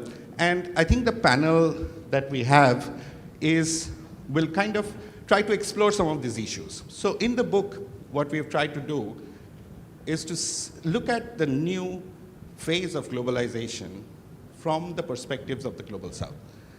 The earlier phase, I would submit to you, was driven by the Global North, setting the rules, enforcing those rules, and also to see to it that when it came to the benefits, it was not distributed equally. That's debatable, but I think the recent literature, if anyone is following the topic of globalization, will kind of agree on that. So how does a rebalanced globalization look like when you look at it from the perspectives of the Global South? And within the discussions of this Cape Town conversation, we kind of have come to getting to an agreement that there are three objectives that the new rebalanced globalization has to address. Issue of jobs and macroeconomic stability, the issue of supply chains and trade, which is coming under pressure, and the issue of climate action. These three big objectives, and there may be others, but these are the three most pressing objectives that the rebalanced globalization paradigm needs to address. And there are three key instruments that we are trying to also come to an agreement with. One is reform of global institutions. We have heard panel after panel, speaker after speaker, call for reform of the UN, reform of the multilateral development banks. We'll have a panel later on in the day about this. The second, I think the whole issue of sustainable finance, financing for development. There's a conference which is going to be held in June in Seville, the 4th Financing for Development Conference. But what would be new? How can the Global South set the agenda rather than be the takers of an agenda? And the third, I think we heard in the morning, was digitalization. Digital public infrastructure, how does the digital world affect the new global scenario and the one that benefits the Global South? So we'll try to tie all this together. We have a stellar panel representing 4 of the G20 countries, including myself from India. But let me introduce Pamela Gopal, who is the head of the Policy Bridge think tank, AU Development Authority. So Pamela, you represent both South Africa and AU, so you have a big job on your hands. Then I have to my right, Riyatu Kivitya, who's the director, or former director, you said, of the Institute of Economic and Social Research, University of Indonesia. And then we have Mr. Almin Nascimento, who is the Director of International Relations Research Institute of the Alexandre Guzmão Foundation, who were the hosts very kindly of the Think Tank 20 in Rio last week, or 2 weeks ago. And we have Mr. Takayuki Sato, who is the Regional Head of Europe, Middle East, and Africa for the Japan Bank of International Cooperation. So to tie all this together, let's start with Pamela. Pamela, you have a chapter in the book on jobs, macroeconomic stability, and growth. So how do you see, from your vantage point in South Africa as well as the African continent, how does a rebalanced globalization look like, and how do you rebalance it in a way that it benefits Africa? Thank you, Anit, and hello everyone. Just want to use this opportunity again to thank ORF and the Thabo Mbeki Foundation. I very proudly sit here today as President Thabo Mbeki was the founding father and thought leader of the African Union Development Agency, NEPAD, now, or then, and that was over about 2 decades ago. So, sir, I hope that we have done you right, and thank you very much for being here throughout the session. In the book, we looked at various aspects, and the fundamental objectives of rebalancing globalization came from economic equity, and that is basically seeing the benefits of globalization through a good distribution of across countries that focuses to reduce the wealth gap on developing and developed countries. We also look at sustainable development in terms of promoting environmental sustainability by integrating green technology and practices into global trade and industrial processes. The other one is the social inclusion by improving access to education, healthcare, digital and digitalization in order to empower marginalized communities. And the importance of social protection is an important component of balanced globalization strategies for addressing this high levels of informality in the labor market. We also looked at instruments like trade policies, fair trade policies, and the trade agreements that prioritize fair trade labor practices as well as environmental standards, as well as the importance of international cooperation and capacity building. These also, by providing safety nets in terms of promoting inclusive growth, is two-pronged. It has economic stability benefits, especially in terms of times of crisis where the vulnerable populations are affected the most, and as well as reducing poverty and equality in order to ensure that the basic needs are met in terms of providing opportunities for upward mobility. I'd like to also just allude to 3 good examples, I think, on social protection programs that are we see prevalent in, for example, Brazil, India, and South Africa. In terms of Brazil, we have conditional cash transfers programs that leverages on technology and enhancing the efficiency of reducing poverty by improving health and education. And this has been seen as a very good model across most countries. As well as in India, we see the India's Mahatma Gandhi National Rural Employment Guarantee Act, and this program provides guarantee employment to rural households, helping reduce poverty and stimulate local economies. And here in South Africa, we have a multifaceted approach to social security measures in terms of social grants, which are comprehensive, that includes not only the aged but also child support grants, etc. And I think that these social protection programs can really help developing countries navigate these challenges of globalization and build more resilient economies. And just to conclude, I like to just allude to the former Secretary General of the United Nations, Kofi Annan, who says that no state, however powerful, can protect itself on its own. So it's really important that this multilateralism that we work under to feed a correctly globalized world is in gear. So thank you. Thank you, Pamela. That's excellent sweep. It is one of the things about the globalized world that we thought that it will be a both movement of capital and labor, and then now we are stuck with countries putting up barriers and continents putting up barriers for movement of labor, most importantly. So the need to create jobs is foremost. Almira, I turn to you. Fresh off Brazil's G20 presidency, very successful, congratulations. And you put on the table the issue of equality, which South Africa's G20 presidency is going to take forward. Tell us how you have advanced this agenda of rebalancing the globalization agenda.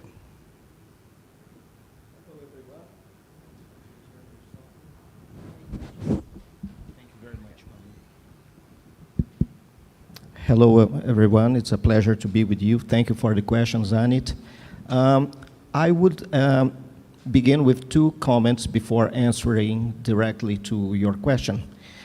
When we think about the G20 grouping, for instance, these 4 presidencies in a row of developing countries, countries from Asia, South America, and Africa, they have contributed to present a view of developing countries in terms of the globalization process. But not only this, especially what went wrong and what the imbalances are. And why that's important? Because we have the legitimacy to say this because we are countries that face these kinds of hardships. We have challenges to meet. So, in a certain way, we can say that there is even if Globe South is not and has not an identity, an essence easily recognizable, it has a kind of like-minded approach of different countries, and mentioning, for instance, Indonesia, India, Brazil, and South Africa. So, despite our idiosyncrasies, and we coincide in many international issues, and the social agenda is one of them. As a sort of informal leadership, we can exert, these countries, a positive influence on various multilateral fora, starting with G20, but not only. What's important to remark here is the dynamics unleashed by the discussions in groupings like the G20 are fundamental due to the political force in terms of forming an agenda and influencing other governments around the world. And that's why, for instance, T20 think tanks, for instance, they are very, very important. So when you think about rebalancing globalization, if we start thinking about our own countries, what we see is that we face many socio-economical challenges in creating jobs, as Pamela said, in terms of health, in terms of education, and things like this. But I would underscore the social inclusion as the principle that should guide governmental actions through public policies designed to improve socioeconomic conditions. The Global Alliance Against Hunger and Poverty, launched by the Brazilian government, is an example of what has to be done. The G20 Brazil focused on fight against hunger and poverty in particular, but if you consider in a broader sense, it was talking about inequality. And why inequality? Because inequality is something that's growing, it's raising, even within developed countries. You have inequality raising in developed and in development countries. But there's another point I would like to mention here, beside of the broad agenda that's covered by the book, is that it's also important that we have the public policies capable of understanding the problems and proposing actionable measures. It's also important. So in this, what I'm trying to say here, I'm trying to say that's important not only to know what to do, but how to do it. And in public management, for instance, implementation is part of a management cycle that encompasses plan, act or implement, check and adjust. In general, we talk a lot about plan and not not much about the other aspects of this cycle. So for me, it comes as no surprise, for instance, and there's another point of rebalancing globalizations, that SDGs are lagging when one thinks that the management conditions are, in many cases, not in place. Take, for example, the Summit of the Future document. It dedicates only half a page for implementation. It envisages turbocharging full implementation, but it doesn't tell in detail how to do it. And when you think about the Global South, how different our countries are, we need to have some clues, a better view of how to do things. They are not automatic. They are not going to do by themselves, okay? They are not auto-implementable. Saying this, I'm not underestimating the fact that for achieving fixed goals, finance is a key element in making public policies efficient and effective. We talk a lot about finance, but I'm saying that it's necessary to focus on building adequate capacity and capability, both in terms of institution and bureaucracy. So, the financial issue is key to vulnerable countries that face hardships in obtaining the necessary funds for their development needs. Notwithstanding, we cannot forget that transparency and accountability are more and more demanded from lenders, and I'm talking here about governments or about MDBs, to those that will use the funds allotted. For no other reasons in Brazil, I come back with another Brazilian example, we saw the creation of the SAI 20, the Supreme Audit Institutions, because the use of money is something that should be also part of the globalization. Without the proper conditions, you don't get the results you're hoping to. And in conclusion, I would say that the three issues that should be at the center of the Global South countries' attention in terms of rebalancing globalization is the social agenda, the fight against inequality as a whole, and as a part of a strategy to fight hunger and poverty, the promotion of sustainable development and a just energy transition, and biofuels is something that we could talk more. Brazil has a very strong experience in that. And last but not least, the reform of global governance institutions, financial, WTO, and the UN Charter. Thank you. Thank you, Almi. That's a very long and agenda, but very necessary. So we'll probably come back in the second round, and maybe there will be questions from the audience about it. Riatu, I turn to you. Indonesia is the first, the leader in the four. We are following in the train. You were the engine. And so how did the G20 Indonesia play out when it started to this idea of the Global South leading the G20 and putting forward the issues from your G20 presidency? Also, let me just since you are there, I have you here. Indonesia is now considered a connector economy. You are in a region which is very strategic in terms of geopolitics, geoeconomics. You're a huge commodity producer.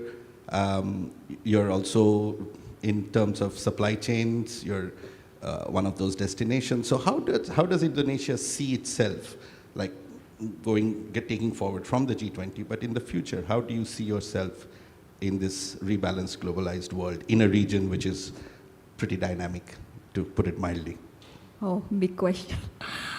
Okay, thank you, Anit. But I think in the context of Indonesia, the concept of G20, we have the Troika. So before Indonesia is Italy, and after Indonesia is India at the time. And I think we are very supported as well with India.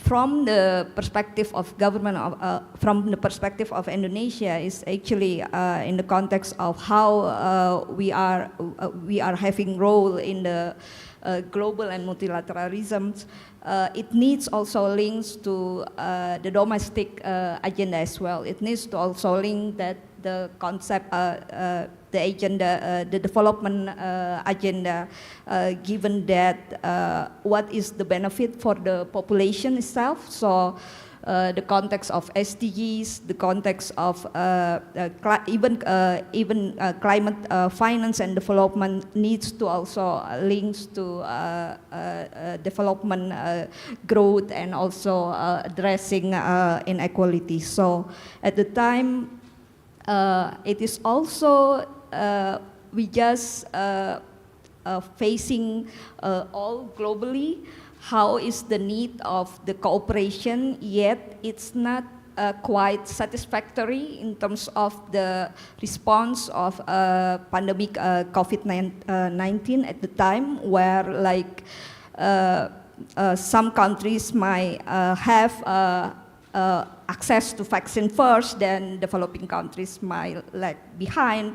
Even in the case of, even when we have resources, it still need to competition. So in terms of the institution of multilateralism itself, it needs to function as public goods, common public goods, but yet it seemed like referee at the time. So it's not quite, as expected. But the case is we are seeing many initiative country platform that have at the time. So it is also relieving that we can also learn from other developing countries, from the regions, and also developed countries as well. So I think that the G20, we see that it might, in terms of the membership itself, the large member is from developing countries, and in terms of the size is also improving. So given that the sequence of the presidency, the all for developing countries, and in the context of Indonesia, we are like resource-based economy, maybe to also similar some of the African countries, and also the context of Brazil itself in terms of climate finance, conservation is also in addition to energy transition. So we have some of like priority that we are also new from India, that you are also the connector like ORF here with Tambu Beki. So I think it's also we are optimists of that development agenda, even that this we have the global uncertainty, the geopolitical tensions, and somehow I think G20 forum and inclusiveness in the engagement group as well, the context of, for example, in the presidency of Indonesia is like we established Supreme Audit Agency as the additional of engagement group. This is also the context of cooperations, most of cooperation of the MDBs with the government, but it needs the government to function, to accountable, and to deliver. So I think somehow the inclusiveness of engagement group can also brings value to practicality of the G20 as well. Yeah. Thank you. I think that's a really interesting insight. I mean, making it more inclusive after coming out of COVID, when we had all these virtual meetings, and then everybody was happy to be in Indonesia, right? And also you created this space for more engagement groups, for different kinds of engagements, and that I think India took forward, and then Brazil, and I'm sure that will be the case with South Africa. Mr. Sato, I turn to you last but not the least, because you are the person in charge of finance. So you're going to make all this happen.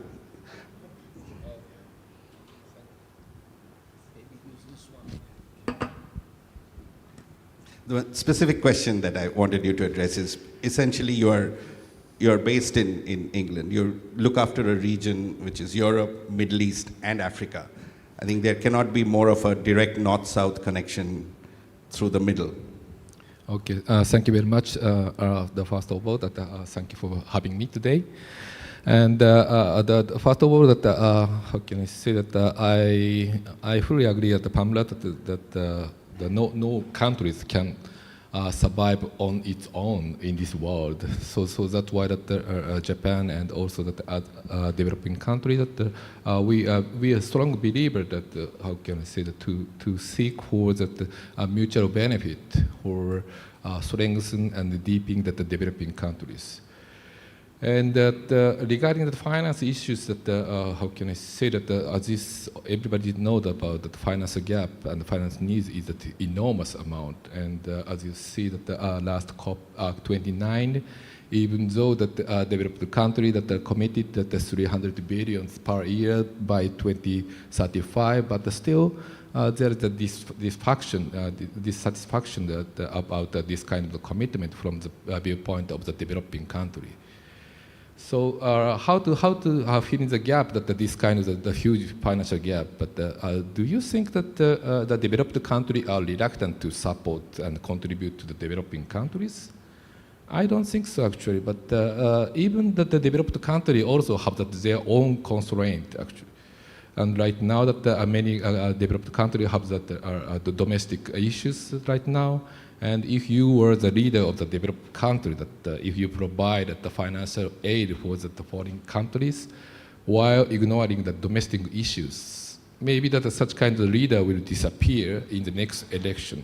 And this is not a sustainable situation. So how to make the sustainable situation is really important. So in terms of the financial lenders that make the project is feasible is really important.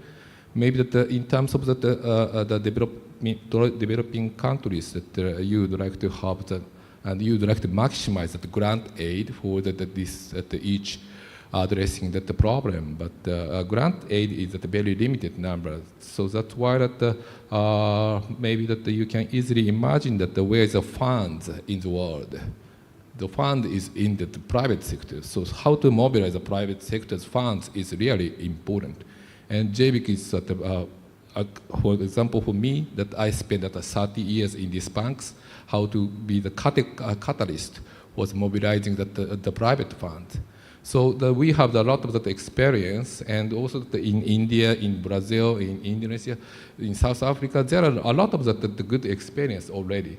So that's why that, what I would like to emphasize is that to share the same, the successful experience with the developing countries, and as Armir said, that harmonizing the process over transparent accountability is really important, because I think that there are a lot of the potential investors in the private sectors who would like to invest in the developing countries, but from the viewpoint of the lenders, that there are a lot of the risks of such kind of projects, and such kind of project risk that can be taken by investors, host countries, and lenders that differ.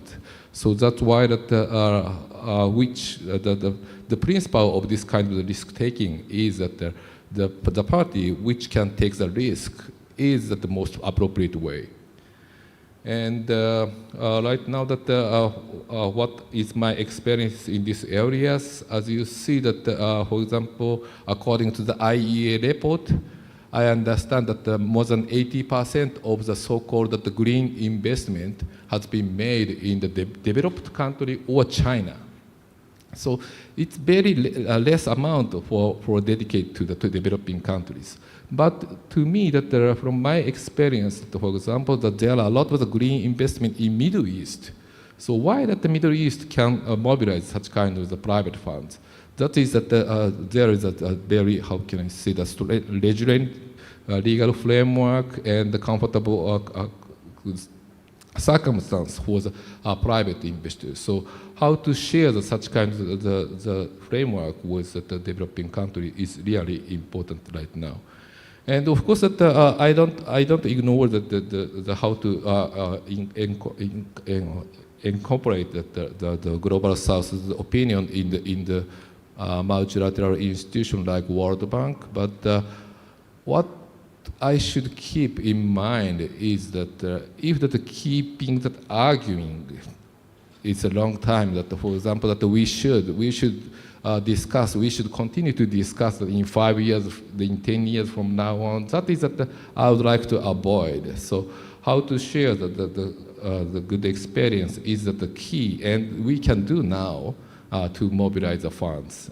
And finally, that I also would like to touch upon the supply chain resilient issues, because as a result of the COVID-19 or to avoid the over-independence in the one single countries. That's kind of the supply chain resilient issue is a much focused area from the viewpoint of especially the developed countries. So this is a very good chance for the developing country for this kind of the movement. So how to take this chance with you, that is really important. Thank you very much. Thank you, Mr. Sato. I'm mindful that we are sitting between lunch and you, so we also have 10 minutes. I would like to open the floor, and then we can come back for a discussion. Yes, Prime Minister, and if you can just please line up in front of the mics. And Thank you, Anna. 2 very brief points, and then a question for the panel. First point, globalisation has been good for the world. Globalisation has actually meant equalisation. If you look at the gap, the wealth gap between the relatively rich and the relatively poor, it's much less today than it was 40 years ago. The second point, globalisation really happened because of a big reduction in geopolitical tensions after the fall of the Berlin Wall. And those tensions have now returned, in part because China has taken advantage of globalisation through technological theft, the subsidisation of national champions to dominate particular industries and so on. So my question to the panel is China, at least under the CCP, an obstacle to a return to a beneficial form of globalisation? Great, very provocative. Thank you, Prime Minister, but important. Can I come to this side, ma'am, if you could introduce yourself? Thank you very much. My name is Moira Feil. I work for the German government on G20, in particular for the Development Ministry, and I would like to ask, seeing that we have such accumulative knowledge of think tanks at the panel today, 2 questions. The first is, we've come full cycle now. We know that the Global South has had the presidency the last 4 years, which has been very exciting for people like us working on development in the Global North. This might come to a bit of a rude awakening with the beginning of the second 20 cycle next year, the year after next, with the US presidency. Let's see what happens. But I would like to ask whether you would advise a different sequence for the coming cycle. That's my first question. And the second question builds a little bit on the geopolitical tensions former Prime Minister Abbott just mentioned. The atmosphere around the table for finding consensus is increasingly hard, and we now saw in Brazil that even one country sort of rejects frameworks such as Agenda 2030 and SDGs. So with that in mind, do you have any specific advice regarding the South African presidency? Because those of us who still want to achieve the SDGs and bring this forward don't want to be hijacked by rogue interaction. Thank you. Excellent. And we'll take the last one, and then we'll get to the panel. Thank you. Thank you. So hopefully my question is not as audacious. Can you please introduce yourself? Sorry, my name is Chayu. I'm from Macroeconomic Consultancy in Sri Lanka. My question is on thematically similar grounds. I think in the discussion, and across these 2 days, we've come to the agreement that there is at least an aspirational consensus on what the Global South is about. But we also did discuss about, and to me it seems that there are macroeconomic divergences in terms of the incentives. For example, China's more of a production export economy, so from the ground up incentives tend to be structured towards that. India, on the other hand, is more of an import consumption economy. Ground up incentives end up being structured towards that. So in that kind of context, what I'm really kind of asking and trying to get a perspective on is how do we think of the Global South in a context where you have that kind of aspirational consensus, but divergences, tensions that can come about from different macroeconomic incentives from the individual firm sector and then across to domestic policy consensus. And does that mean we have to, do we lean into those contradictions, to those tensions, to the manyness of the global south? Do we try towards finding greater consensus, a single voice? What is the kind of way you would frame those kind of diverging incentives from the aspirational and from the, let's say, economic policy kind of direction? Excellent questions, hard ones. So anybody wants to put up the hand on the China question? If not, I'll just assign it to Almir. Thank you very much. No, I think there are very different questions. In the first one, regarding to globalization, for sure, it's a good thing. Globalization has its advantages and its qualities, let's say like this. But we see that the problems are also there, and one of them is inequality. We are in a world that is becoming more and more unequal, where it's harder and harder to find consensus. It's harder to engage dialogues. So it's a very challenging situation, okay? And that's why I believe that the Global South can play an important, a relevant role in this case. Because even if, and I'm using the question of the gentleman there, if there are differences in terms of economic approach, macroeconomics and things like this, it's easier, I believe, to reach a consensus, to reach a compromise when you're talking about countries like Indonesia, Brazil, India, and South Africa, than otherwise, okay? And also talking about the other questions, the suggestions, in my view, as Global South still doesn't have an identity and an essence, it's very important for these countries to continue and even make stronger the dialogue between themselves, not because they will come up with all the solutions, but they will contribute to the dialogue and finding the right solutions. That's very important. And in a very practical way, in terms of a suggestion to the G20 South Africa presidency, I would say, like we did in Brazil, like we did with T20, we also paid a lot of attention not only on formulating ideas, but also in how to implement them. It seems sometimes we think that it's automatic, it's come very easily, and it's not so. We are living in a very different world with very different countries. The manner of doing things will vary enormously, and so that's why we need also to pay attention on how to do things. Thank you.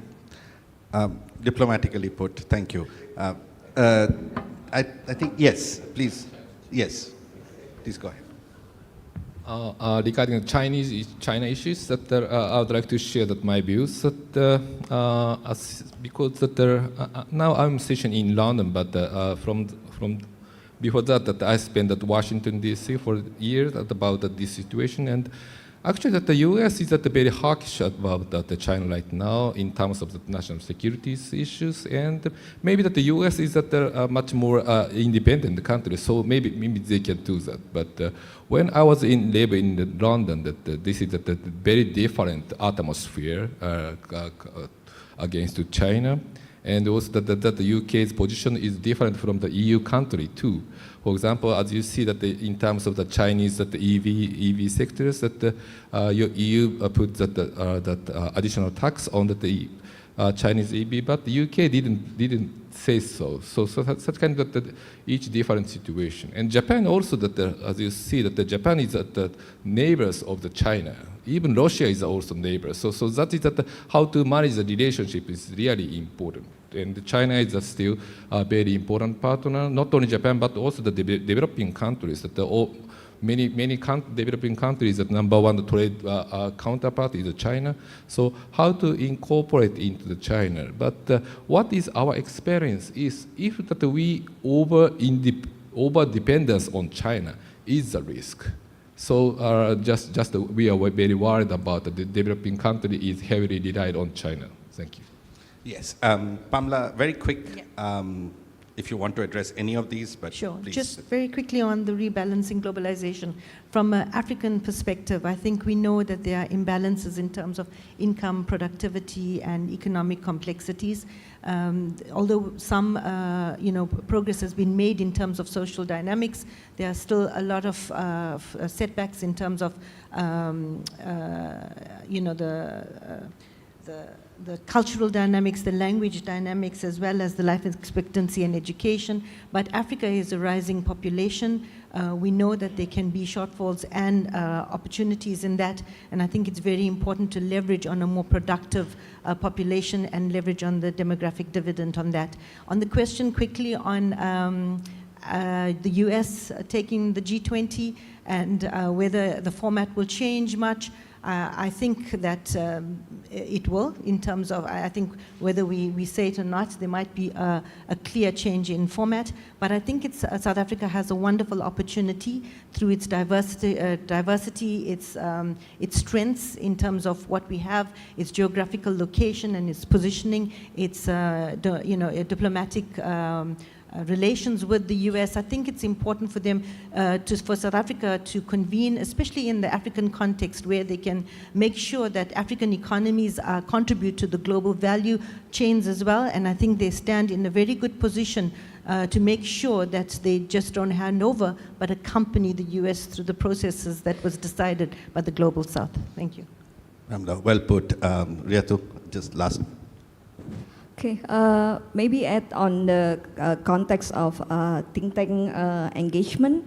So I think it is also in the case of Indonesia, we have not quite large think tank in terms of that, especially in the context of specialized issue in international relations or other national security and mostly of development.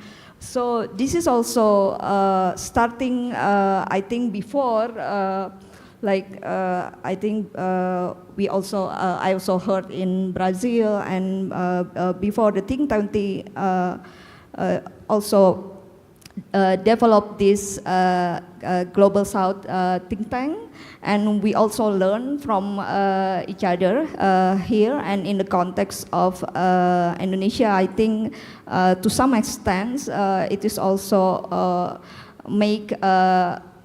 we are involving not as large as India or as Brazil, but we are involving not only the think tank but also the university, and also it is also done in a large scale in India, and I think it will stay, and maybe given that the focus on development agenda is still going to be beneficial also for each country to learn through engagement group, and I think even in Indonesia, in terms of after the G20's chairmanship of ASEAN, we actually mimic the inclusiveness of this G20, some part of it in the Asian chairmanship. Thank you. Thank you. It's an excellent discussion, and I hope the audience enjoyed. I think just leaving with the thought that the next phase of globalization has to take into account geopolitics and geoeconomics. It's not only about economics, and that will solve our problems. Thank you very much. An excellent audience, and a round of applause for the... Thank you. Thank you so much, Aneet. And if I could invite the speakers to the top of the stage for a quick photograph. Before we break for lunch, I'd just also like to mention my colleague Aneet from ORF America has recently published a compendium of essays from global experts. It's a bit difficult to carry the compendium all the way from DC, but he has these small cue cards with a QR code, which is at the registration desk. So you can just scan the QR code and read the publication on your phone. We do now break for lunch. Please do join us. As I mentioned earlier in the day as well, the travel desk is set up. I believe some of you are leaving this evening and the others tomorrow. Please do reconfirm your flight details at the travel desk. Enjoy your lunch, and we'll be back soon.